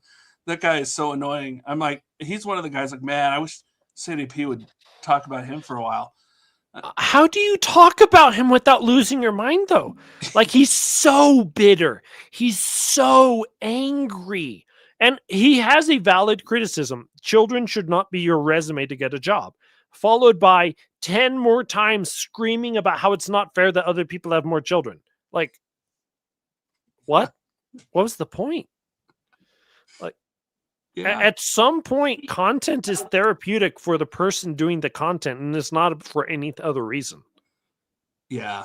I have to be careful, and I have to be careful about that because there are times like I'll be like, "Oh man, I got to get on camera and start talking," and you just it gets really I don't know. It starts to affect you after a while if you do it too much. So I had to slow up after the end of last year. I really slowed up putting a lot of video content out just for that reason. And I'm doing more writing because you at least focus on and get the stuff accurate. No, I completely agree. I think Twitter has been extremely toxic for like 3 days in a row now. Like, I don't even go to a following and like anything I'm seeing. Like, every other post is garbage. I don't know why. It's absolutely unusable right now. It really, it's bad.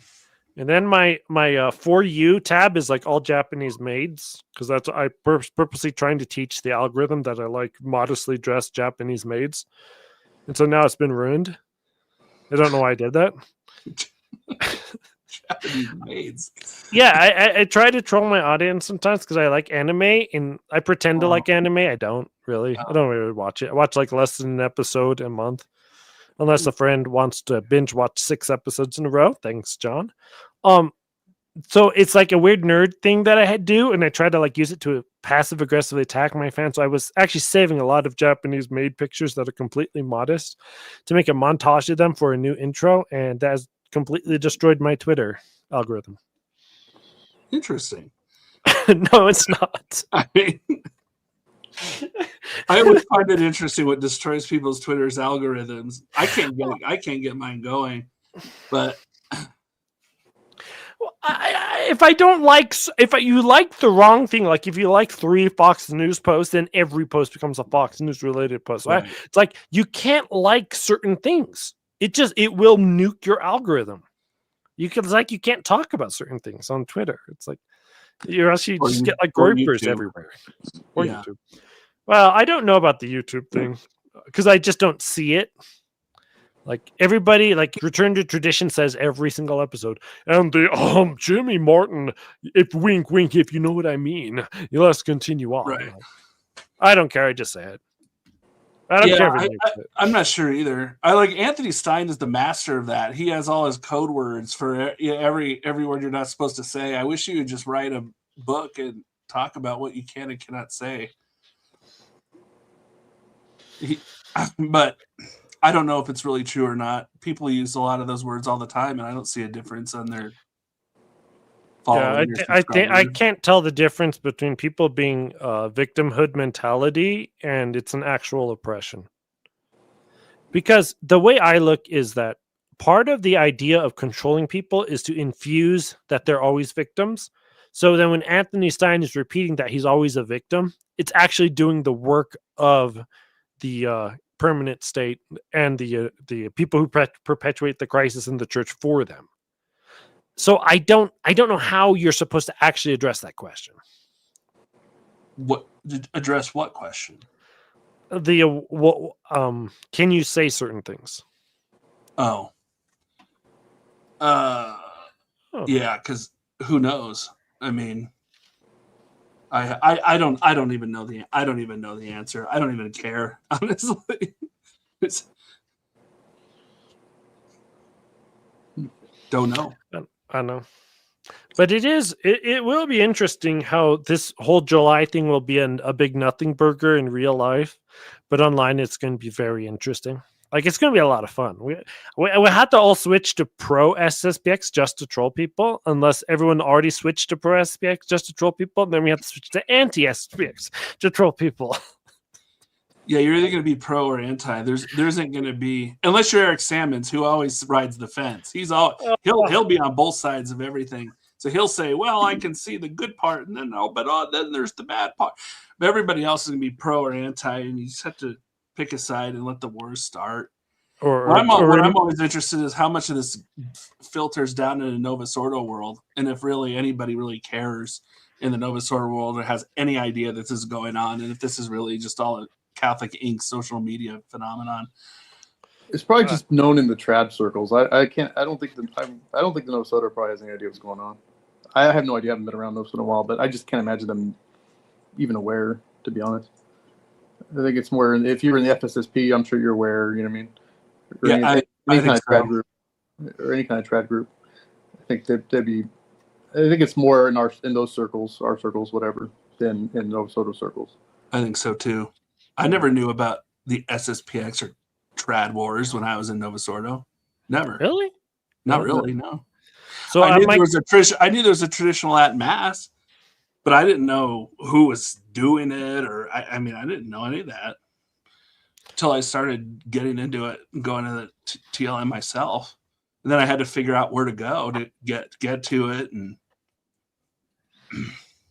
so I guess since my grandmother was SSPX when I was like very young growing up, so like I kind of had a bit of a knowledge of this, and then everyone would always tell me, "When you're older, I'll discuss Lefebvre with you."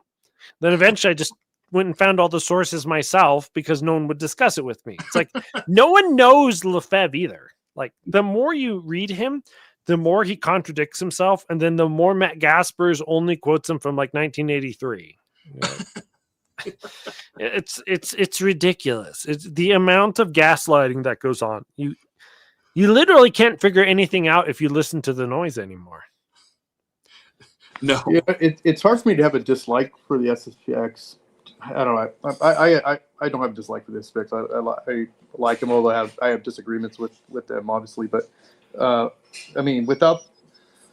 much of the traditional world outside of the indults and the FSP have their thanks to Archbishop Lefebvre too. You know, so I think there's a lot of good things, that he's done. Yeah. The much bigger issue I think though that we have nowadays is because we have the internet and we have technology so quickly that we actually have access to a lot of the sources, but not necessarily all of them. Versus when you were reading about Archbishop Lefebvre in the New Zealand newspaper. There's a clip from New Zealand about Archbishop Lefebvre. How are you supposed to figure that out when in the pre-internet days when you have to go half of it by word of mouth? The Sedes, the original Sedes thought Thuk was insane because word of mouth was that he was insane.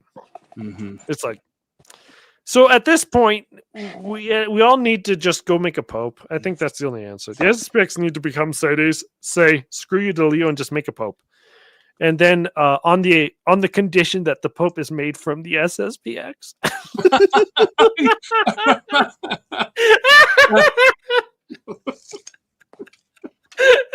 That is funny.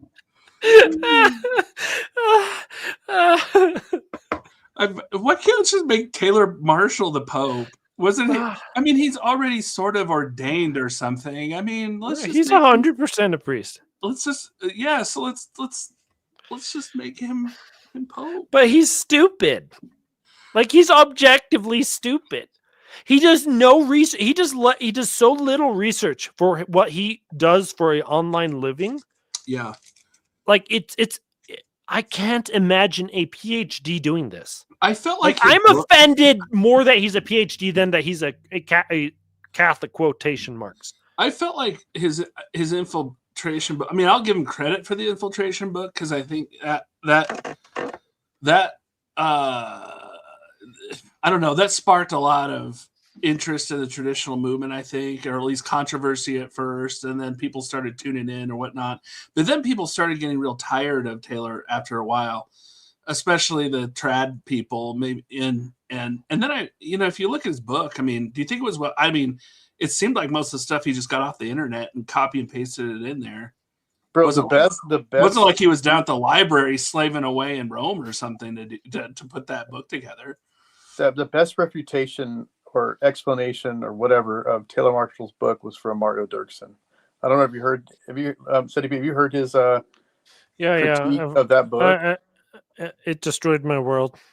It was outstanding. Have you what was it? Have you heard his he did a podcast really exposing just how Taylor Marshall uses quotes from Wikipedia, not primary source quotes. He's too lazy to click the footnote and then go to the source and read the sources. It was embarrassingly bad. It was embarrassingly. It was such a normal college paper. It would not have passed if due diligence was done. That's how bad it was. I honestly recommend anybody. The quotes were taken from Wikipedia itself, not the original.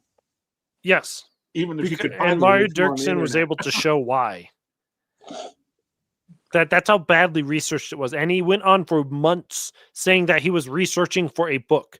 When I did my master's thesis, which was a shoddy job, I read 9 books or something. But the whole books, and I read them at least twice. I read 20 some articles, right? Yeah. This wasn't my big opus magnum launching my career into Catholic media. This was just like a master's thesis I was just doing because I was there. Well, that's what you should do. Yeah, you think, but they don't.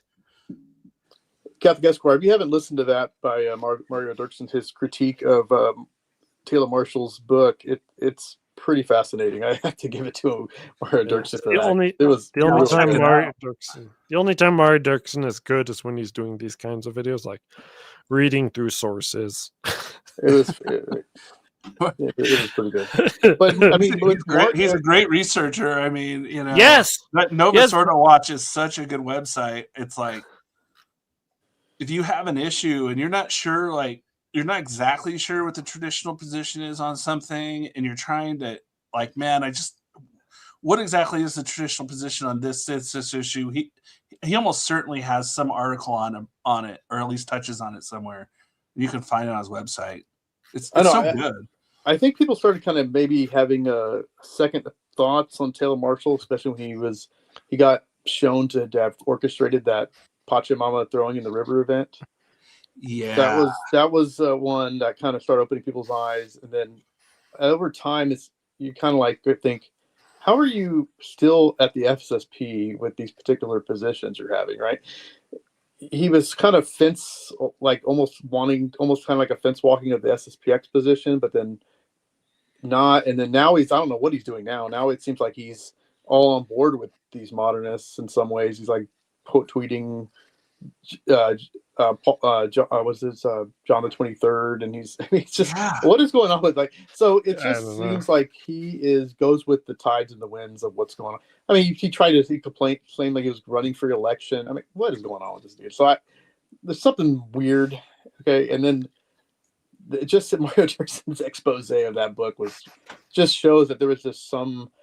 He even kind of went into. I think it went into how Taylor Marshall was advertising the book too, and how he was getting people to, how he was trying to promote the book out from behind the scenes. I believe I heard that on his. Yeah. There was like 200 5-star reviews the day it was launched, so they couldn't have read the book unless they had been given pre-copies, and then they're supposed to check mark a box saying they were given a copy, and they didn't. So it's like stuff like that where you're like, okay, is this? He just understands marketing better, and he's not actually a PhD in philosophy. He's actually a PhD in marketing. Yeah, yeah. It was very sus. So I don't know. I think over time people just started recognizing there's something off here with him.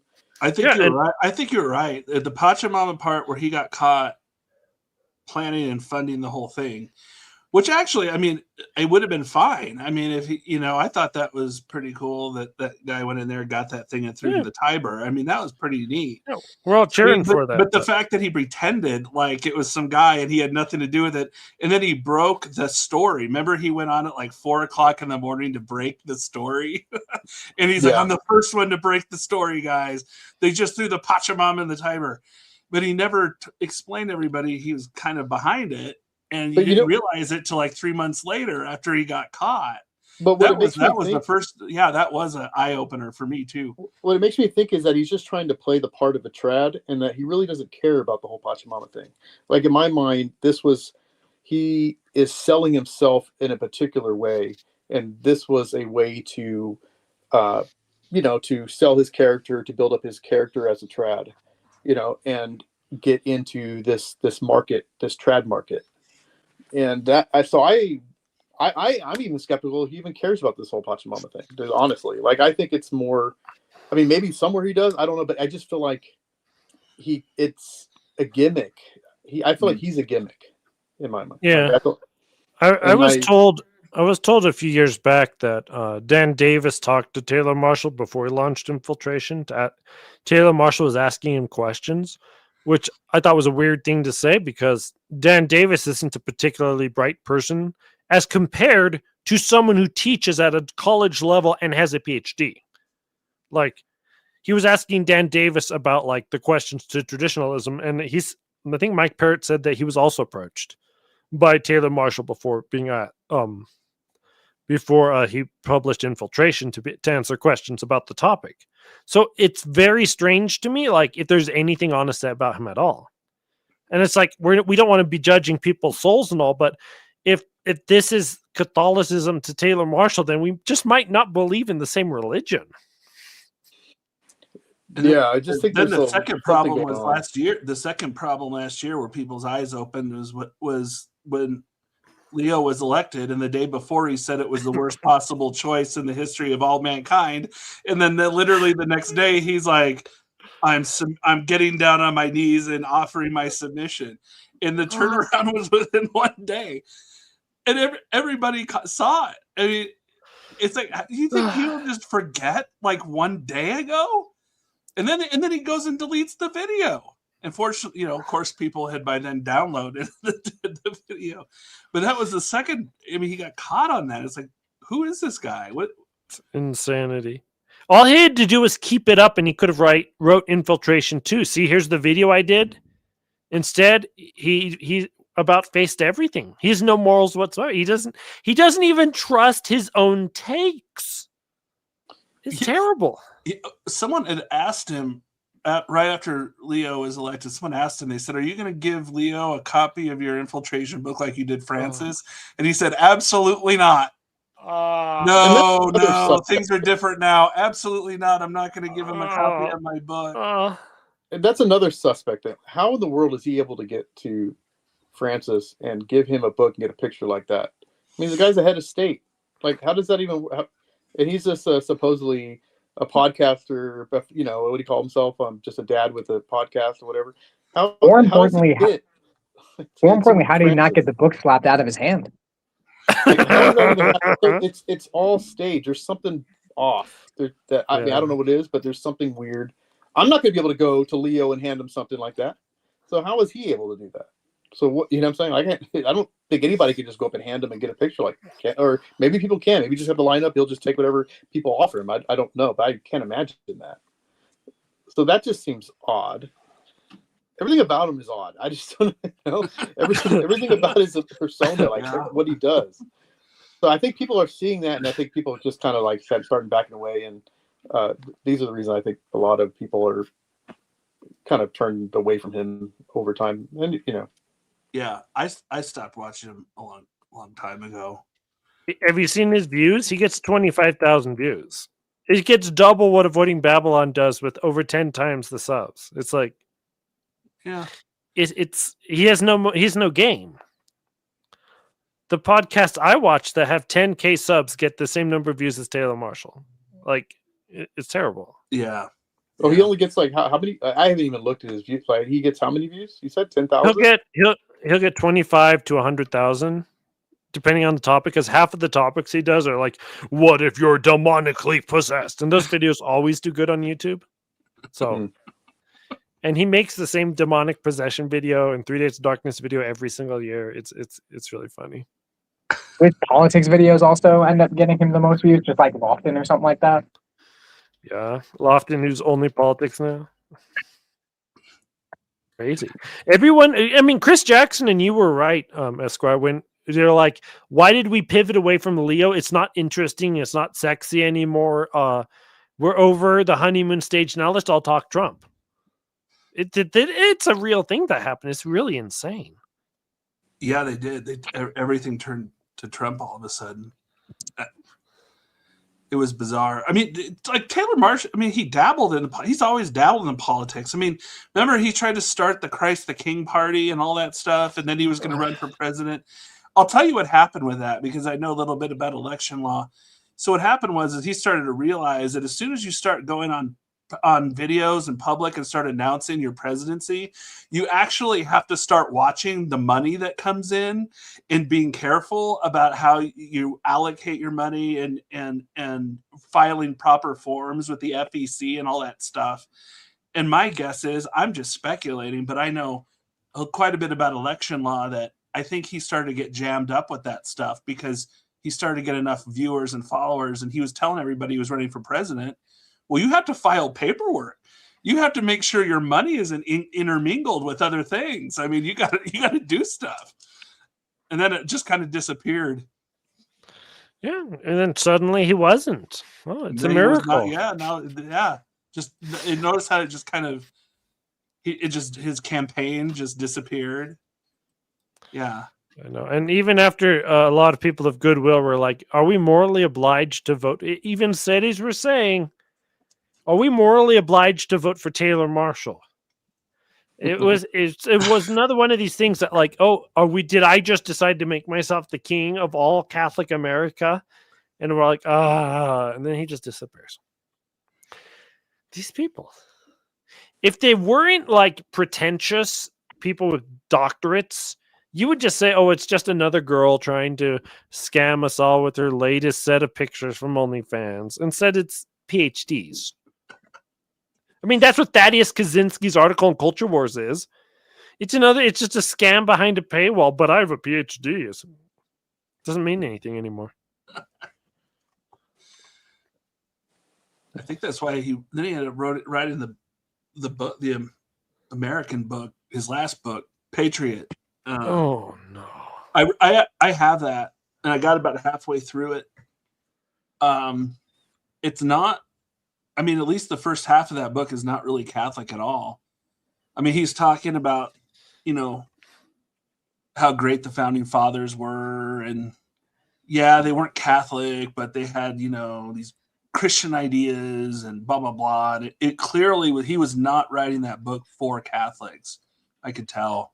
Is it as bad as Timothy Gordon's book? Because I just remember Ryan Grant like destroying him in the back of a car with like terrible audio in a debate on this. I read the Timothy Gordon book too. So the problem with Timothy Gordon book is the thesis is completely ridiculous. I mean, he's basically saying like all these founding fathers in America were like, even though they weren't Catholics, they were all secretly using Catholic ideas because all of their ideas of liberty were actually grounded in Bellarmine and all this other stuff. Yeah. Like Thomas Jefferson secretly read like one thing of Bellarmine or something like that. I can remember right. Yeah. So he'll tie it like, he'll be like, well, he read this guy, and then the guy he read this guy, and then the guy he read read that guy, and that all goes back to Bellarmine. And so there you can see it's really we're all just a secret Catholic republic. Oh, so he just played 6 Degrees from Kevin Bacon. Yeah. Yeah, exactly like that. That's the theory. Well, it goes back to Bellarmine and Ryan Grant. I mean, he knows something about Bellarmine. He said this is absurd. This is not right. These guys were the founding fathers. I mean, they were a bunch of Freemasons and liberals, and America is not even remotely based on Catholic principles or ideas. But that was Gordon's book, whereas like Taylor Marshall's recent book is just more. It's not nearly that that deep at all. I mean, it's just real surface level stuff. Like Mhm. we just need to promote marriage, guys. We need to get out there and, say abortion's bad. And, we need to get out there. It was just real surface level stuff. And it wasn't really even geared towards Catholics, I didn't think. Gordon's books are a little deeper than that, but the thesis was just ridiculous of that book.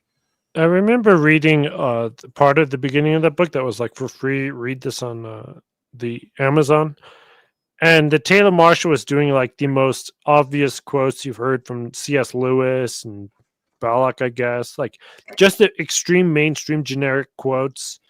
And instead of like being like, I'm a doctorate and let me spin some domestic magic, as Cavazzo says, it was just like, man, the devil might be trying to trick us, guys. That was like my impression. And so at that point, I was like, I have a dad who's not a PhD and he takes just as good. I'll talk to him if I want to get bad takes. I'm not going to listen to a PhD give me my dad upstairs bad takes.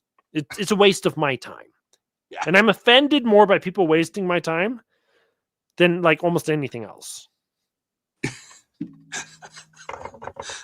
Most of Catholic ink is a waste of time. I know. This is why I it's still watch way annoying. too much of it. I mean, it's like,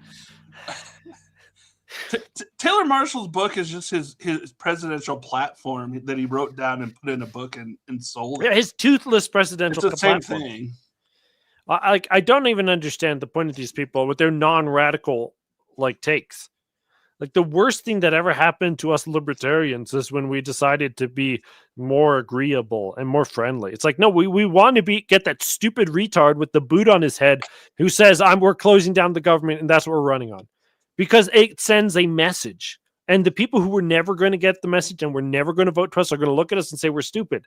But if you can get the message across that every single person running is evil, that's a better message than, no, we're 10% more conservative than the conservatives. You're like, who cares? Who cares at that point? On that note, kudos to Ryan Grant for retweeting a Killdozer tweet on Killdozer Day. Yeah. What is that anyway? So guy just kind of like snapped and he like turned his car into like an indestructible bulldozer, and I think he was like going to go into City Hall or something. I have to look it up again. It's been a while since I've looked up the story, but this is like in 2004.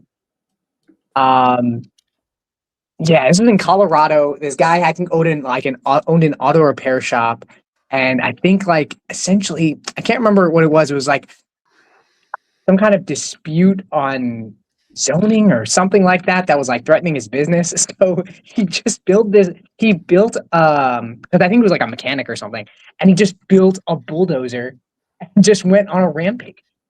And that's like the same thing that we think about the SSPX. They should just make the bishops and screw everything else. Like, who cares? Well, that's why I'm going. Yeah, you just do it. We're doing it. Okay, it's just happening. Yeah. Enough of this, like, oh, should they? How many more episodes of should they do this? Oh, no, they're in schism. Oh, no, they're not in schism. Oh, yes, they are. And like, I know you've... It would be a lot better if they just were like the propaganda, unfortunately, like very unfortunate in terms of like how they're going about it, because they're very much like, this is not 88. They're just like, oh, this is necessary, but we do this with great regret.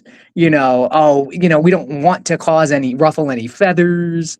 They're trying to really put out all the stops. I wonder if it's because they have so many Novus Ordites who came over, especially during the vid and stuff like that and the lockdowns, that like they just think these people are really here for the mass, and the fact that we were open when the conciliar church essentially shut down, and that they're not really here for the faith. I don't know, Esquire, you go to the SSPX. Like, is that a feeling that you get from when you go to the SSPX chapels? I really don't. I mean, I don't think they. I just had one priest tell me that in Charlotte. And SSPX priest tell me that in Charlotte too. I think they're sensitive to the accusations that they're trying to create a parallel church. I think they are. I think they're sensitive to that, which is why they're only consecrating 4 bishops. Yeah, that's a little weird though, because they have like 700 priests. The what? The ratio doesn't make sense because it's like Yeah, I you're gonna wish they have would've 6 done- bishops, 2 in their late 70s for like 700 priests. That's crazy. They need at least double or triple what they're Yeah. doing. They should Honestly. announce July 2nd next year they're making more bishops. Yeah, they could. I mean, just I we're think just it doing should be a this- regular thing every year. You know, I mean, it just draws attention to him. I guess the difference. I believe in that. I mean, controversy creates cash. All right. So I guess mean, why I not guess do the this difference every though, year?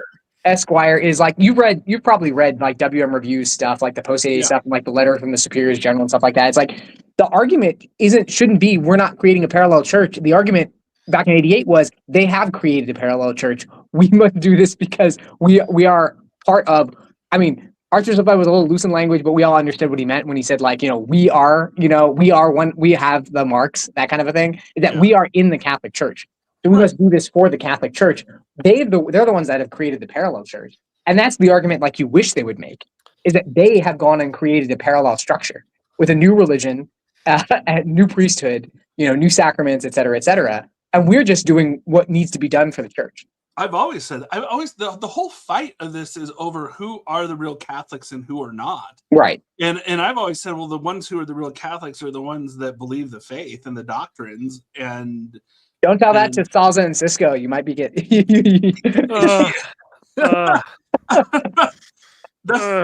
It turns out faith is not necessary as long as you have juridical approval. Right. It's just a side issue. That's what it comes down to. I mean, that's what we're fighting about: is who are the real Catholics and who are not. And that's why I've always said, yeah. I mean, these guys are not Catholic. I mean, this hierarchy is. Well, they're not I mean, they don't appear to believe the Catholic faith. At least a lot of them. Even if they believe it, it's not what they teach. Right? Like you can argue that these men are not Catholic because of their being personal heretics. But where is the mission of this, society that we'll call the Conciliar Church to promulgate this false religion, right? Like, even if they all believe the Catholic faith, they're all visibly promulgating a religion that is not Catholic. They need to repent. Thanks, Michael. Wait, I forgot. Since your name is Michael, that doesn't work as well. My impression of SSPX faithful, and I've been to maybe 4 or 5 different SSPX chapels over time. I don't know how many. I've been to Express a lot when I've traveled around when there's not a steady chapel.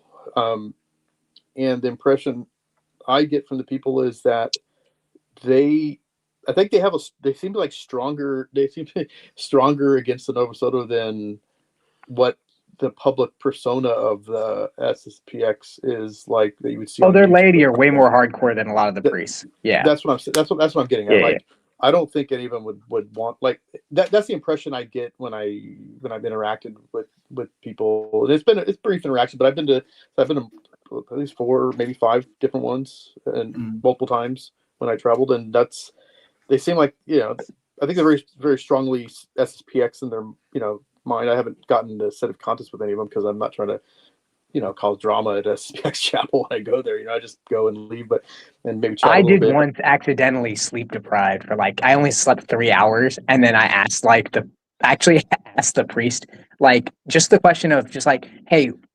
what is your thought on the meaning of the una cum question, or the una cum in the mass? And then he came I was just asking what do you think the prayer means? I was just wondering what he thought it meant, because some people have a disagreement on what it means. Then he came back, well, it really just all that matters is whether you think he's the Pope or not. So if you don't think he's the Pope, then that's if you think he's the Pope, then you have to say but it says one in faith. And I was but I mean that's what it says in the missal. I was no, it doesn't matter. And he kind of came at me really hard. Turns out he was really sleep deprived too. So we had a nice email exchange afterwards, being yeah, it's all good, and and he's yeah, you can come to mass anytime. It's not a problem. But that was the only time there. You know what I have noticed though at SSPX chapels I've gone to is that they're way more how do I say this? John Birch conspiratorial. I mean, not to say that John Birch is wrong, society's wrong about everything, but they're much more the Masons did this or something like that at any point. when it comes to things where it's like I feel like at the SSPV, like people are just really like normal. Well, yeah, I would like to attend the SSPV. I just never. They're nowhere near me or where I'm at. Where do you live? Interesting Oh to yeah, see you're what- in California. Yeah, he's like across the mountains from me. Yeah, the only time you would ever have one in California is if Father Newman was going there to say mass for his parents. Yeah, That's it. I mean, I have a CMRI chapel that I attended, and at the SSPX Priory, which I haven't been to there in a while, but it's the Arcadia one. Oh, priories are tricky though because you never know who you're gonna get that day. Yeah, well, I got a CMRI chapel listener. I just go there, but like, okay. I mean, I did at one point go to. I have been like the one in Bakersfield and different ones, but like, I mean, I just go to the SCM right now. But when I'm out traveling, a lot of times there's not a say chapel, so I'll go to SPX. And I know that the priests that I'm traveling are ordained by SPX bishops. So I mean, maybe I go there and it's a random, but I haven't had that unfortunate Now, experience. usually if it's a mission chapel, you're pretty safe because they usually don't like change up on the fly. It's the priory that are always an issue because like if 2 or 3 of them are there, then it's just like they could just decide at the last moment to just switch them up. Yeah, I know at the Arcadia Priory they had a Nova Soto transport that came, and he was. But I've seen that, but I just never. This is when I stopped. I had been there a while, but yeah, that occasionally happens. But yeah, but anyway, what I guess what I'm saying is, yeah, the faithful, they do seem a little bit more staunch in the SSPX position as opposed to like I don't. I mean, maybe Esquire knows better. I mean, talking because you go there more consistently, but it seems like they are more on the hard line of how Archbishop Lefebvre was toward the end of his life, as opposed to 83 wanting to jump ship to say, oh yeah, if I'm out of town, then I'm going to go to the local FSSP or. Yeah, I don't get that. I don't get that vibe at all. No, man. Look, you don't go to SSPX regularly and not be aware of their situation. Yeah, that's what that's the thing. It's like everybody knows the deal because a lot of us, especially those who have come over from Nova Sordo world, or I went from Nova Sordo to FSSP, then to SSPX. So I can tell you, I mean, if you bring up SSPX in the FSSP or in Nova Sordo, they will rip them apart and they'll tell you can't go there. They're schismatic. I had one FSSP tell us that you can't send your children to their schools because it's a sin. I mean, seriously, it gets that bad. Yeah. So these people that, I don't know if they're more conspiratorial, but I can tell you this, that I think that they're very aware of the issues. They're very aware that they're looked at in a different kind of way. And they're emboldened by it. And that's why when people are like, oh, people are going to drop out of the SSPX when the consecration is like, I don't think so. They actually might start attracting more people because of it and because of the attention. This might be a little off topic, but I'm curious, like when I go into the CMRI, I've been going there for a while now, and we have people that will go also to an SSPX, like myself, who will, if they're out of town or something, they go to SSPX. And the priests typically don't like getting on your case if you go to SPX. They just want to make sure that you know that the priest is valid because of our position on the new consecration rites. But there's not this real animosity toward the SPX really in the CMRI chapel. They're not really bashing them. The SSPV have like if you go in their seminary, there's a huge like portrait of Archbishop Lefebvre in there. Like, so I guess what I'm asking is, because I don't really talk about this. Whenever I attend a SPX chapel, I'm not trying to talk about Zedekiah. I'm just, I'm not trying to cause any waves, and I'm not there long enough anyway. What's the vibe there? Like when, let's say you were talking to your priest, and you say, "Hey, I'm going to be out and about. Is it cool?" And there's no SPX chapel, and I went to SETI chapel. They're going to be like, "Don't ever go there." What's the vibe you get from the SSPX where you're at, or in general? Catholic Esquire. What, as far as if you went, as far as the question, what's the question? The question is if you go to the SSPX all the time, what do you think about going to the other traditionalist groups, specifically the Sodos? Oh, and you can't go to an SSPX there, or do you just like not go to church? And just like the vibe in the chapel, like, do they have like, is there like a very anti-SSPX? I mean, anti-SETI band there? Or? Yeah, I would definitely say they're. They would say, "Oh no, we're not sedevacantist," but I don't get that there is a very strong negative attitude towards it. I experienced much more negative attitude at the FSSP towards the SSPX. That was very negative. Yeah, I experienced the same thing. I can't really say because no one really talks about it. I mean, but if you go to an FSSP, they're talking about the SSPX all the time, or they're doing these sermons. They did one of these the other day because I monitor all this stuff. I live by an FSSP and SSPX. They did like this passive aggressive sermon where they're ripping on the SSPX without saying it's the SSPX. Now everybody's sitting there listening, knowing what he's talking about. And it's like, come on, man. I mean, but then, you talk to him. I had a guy wanting to baptize his son there for reasons. It doesn't matter. Long story, doesn't matter. And the FSSP pastor said, no, you can't do that because you go to the SSPX. I'm not going to allow you to come in and baptize your infant child in my parish because you attend the SSPX. It's that kind of stuff that is very common. There's really not that much discussion about sedevacantist in the SSPX parish, at least on the ground, in my experience. But that's probably for better, since no one on Twitter can even understand what the term means. Like, the more time I spend doing content, the more I realize even touching on basic theology is just a bad idea. Like, it should all be just rational philosophy. Because, like, no one knows anything. It's ridiculous. You can't have. And then you talk to a sedevacantist, and they all have quotes of Bellarmine on their wall that they're reading off of as they talk to you. I would just like to say this.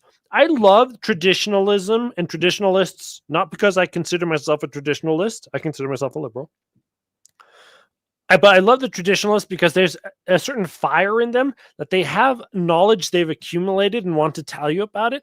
And it's so much more interesting than people who have no knowledge and want to tell you nothing. That's because you're also like into Austrian economics, and that's like the same exact phenomenon. Yeah.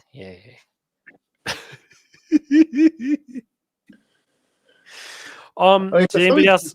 Wait, I mean, part of me thinks that, like, over time, like at least a lot of the studies, and then even the resistance and the SSPX will probably will get closer in unity, I think, in some ways. I mean, that's what I think. I think eventually. Well, if Leo keeps on shaming the SSPX by having them on the calendar just before a gay event, yeah, we're all going to get closer just by how much we don't like Leo. Yeah. I mean, that was just wretched. The fact that happened so quickly afterwards, like, it just from a PR perspective, if you were trying to make peace with the SSPX instead of throw them under the bus, you'd never do that. And boom, there you go. Yeah, and the fact he won't talk to them while he invites literally everybody under the sun to come talk to him. People are noticed. It isn't, to me, I don't care, but people do notice that. Like, it is odd. He's sending out Fernandez to be his hatchet man on this. But maybe he'll come in at the end and be like the good guy, like the good cop guy at the end, and say, oh, well, despite the fact that this deserves excommunication, as Cardinal Fernandez says, I'm going to show mercy at the last minute. Like the last minute, you think it's going to be good cop, June bad cop? 30th, the night before, I'm going to show mercy and I'm going to give the papal mandate, and then he'll look like the good guy. And I don't really know. He can take the mandate and suck it. Yeah, I don't think that's going to happen. But probably not. No. Because he shows, he either shows like a willful cluelessness or an actual cluelessness to the matters at hand. Like, if he's just kind of sitting there just being confused, like when he said that thing where it was like, why do these people in the, like in the conciliar church, why are they like so angry about like their need for this this like mass? Like they can have the Novus Ordo in Latin if they want. And I'm like, oh, he's either like trying to troll people, which would be amazing if he was the greatest trolling pope of all time, or the like conciliar pope of all time. Or he's just like truly oblivious to, what it is, because he just spent so much time in South America, where outside of like Campos, they've stamped out everything over the past 50 years. Oh, when that happened, my mind blew too. When that happened, I'm like, I was the same way. I'm like, is he serious? Like, is he really trolling us that bad? And then I'm like, no, I think he really is that ignorant. And then I don't know, I go back and forth with people because I had these conversations with people. It's like, is he really doesn't understand this issue at all? Or is he trolling us? And I'm still not sure. I think by now he's probably been educated. But that at that point, and that was last year, I think, quite a while ago. I really don't know. I think he knows he's nothing totally about oblivious the I think he's totally oblivious to tradition. Yeah, I can't say that he's like oblivious to tradition, because I think, what was it? Who was the guy on Stephen Cox's, maybe it was Stephen Cox program or something like that, who said like, oh, like, there's no way that like, or like he can't have like known about tradition or have ever experienced it. And I'm like, he was like, he was born in like the late 40s, early 50s. Like he has like memories to his teenage years, I'm sure, of what it was like prior to even the Novus Ordo. So like that, I don't think really flies. I just think I think it's one of those things where it's just like, we had moved on. He probably thinks we had moved on from this. Like a lot of old folks, like, especially like I remember going into the cathedral in Philadelphia just to show my wife like what it looked like. And I was talking to this lady, and this lady had like no clue. Like she loved JP2 like to no end, and she had like no idea that SCC 86 had even happened. And it's just like, it's one of those things where it's like, oh, like they really just think like Vatican II happened, like either things changed or whatever. That whatever needed to happen because we were told it needed to happen, and they just kind of like, the past is the past, Yeah. No, I'd say his knowledge is the same as like the lady who ran the religious ed at my last Novus Ordo parish had. I mean, it was just like, oh yeah, before Vatican II, everything was just all about sin and guilt and making people feel bad, and now it's all about how great you are and everyone's going to heaven, and I think I don't think it's any different with him. But he went to Novus Ordo seminary. He was a priest well after Vatican II. He got ordained well after Vatican II. So I think he was very ignorant about like what we talk about every day in trad.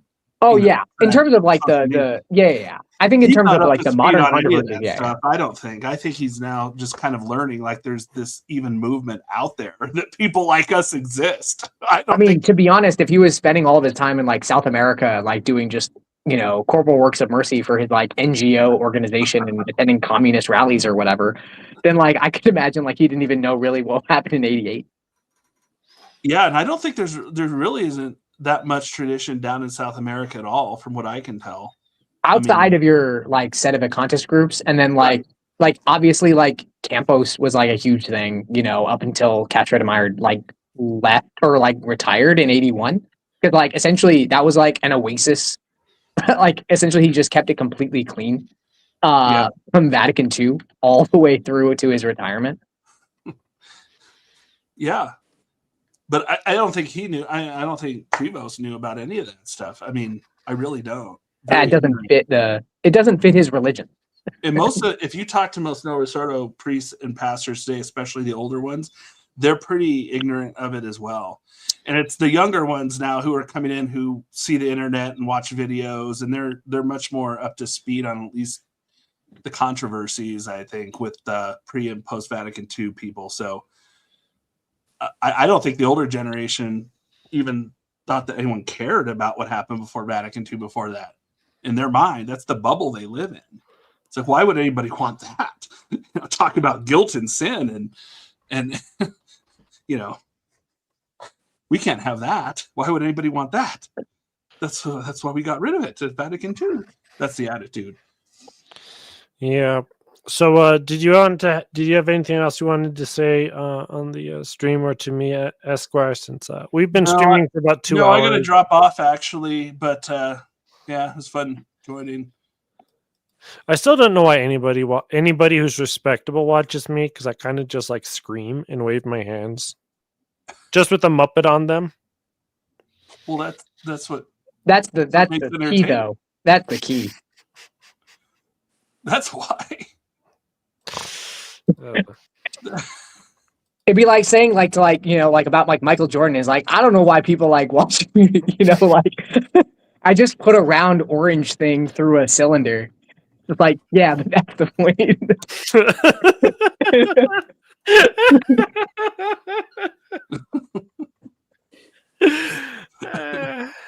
All right, gentlemen, I'm leaving. Have a good night.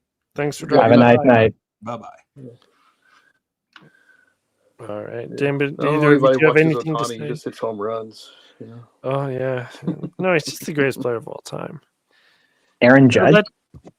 Nah, he's out. I know. You know what happened? Is the Knicks are going to win the finals, and it's because they sacrificed Aaron Judge.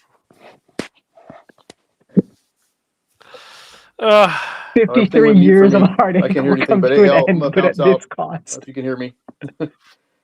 I don't see you later. understand. Okay, goodbye, Anthony Padua. Right. I don't understand how the Knicks won that last game. Victor had a 20-foot jumper to make to win, and he just clanked it. Yeah, I mean, like Wemby doesn't have like a reliable mid-range game at this point. Like he's crazy. He's probably the most talented. Like I've never seen a guy play. Like I described to someone as like this must have been like when Bill Russell came to the league, and like he was like the only guy. He was a hyper athlete, but also was like insanely smart and was like the greatest defensive player, literally for like the next like 50 years of all time. It's just like how much of a tornado that was. Like he changed the geometry of the court so much, but offensively, that Spurs team is really rough ball handling wise, which is why like in crunch time, they kind of can just collapse, right? From that perspective. But the Knicks, I mean, like they got hosed by the refs. There were just so many bad foul calls. And then they kind of just went away from Karl Anthony Towns, towards the end of the game. And that's kind of been like he's been the best player in the series by far because he poses a problem to the Spurs that like they just can't figure out. Because like Wemby is still like a stick. And I don't know how much muscle he can put on at 7'5", where you just worry about his health long term, to be honest. But yeah, like this is and the thing is like people will be like, oh, I see, like this is why Wemby's bad. It's like, to be honest, there's only like one player in all the NBA who can pose the problems that Karl Anthony Towns does. The only other option would be like Nikola Jokic, when Nikola Jokic's like 3-pointer has been like on point, but like for 2 out of the last 4 years, his like 3-pointer just goes away in the playoffs. So, yeah. Well, now that we lost the audience, thank you all for coming. I will end the stream. Yeah.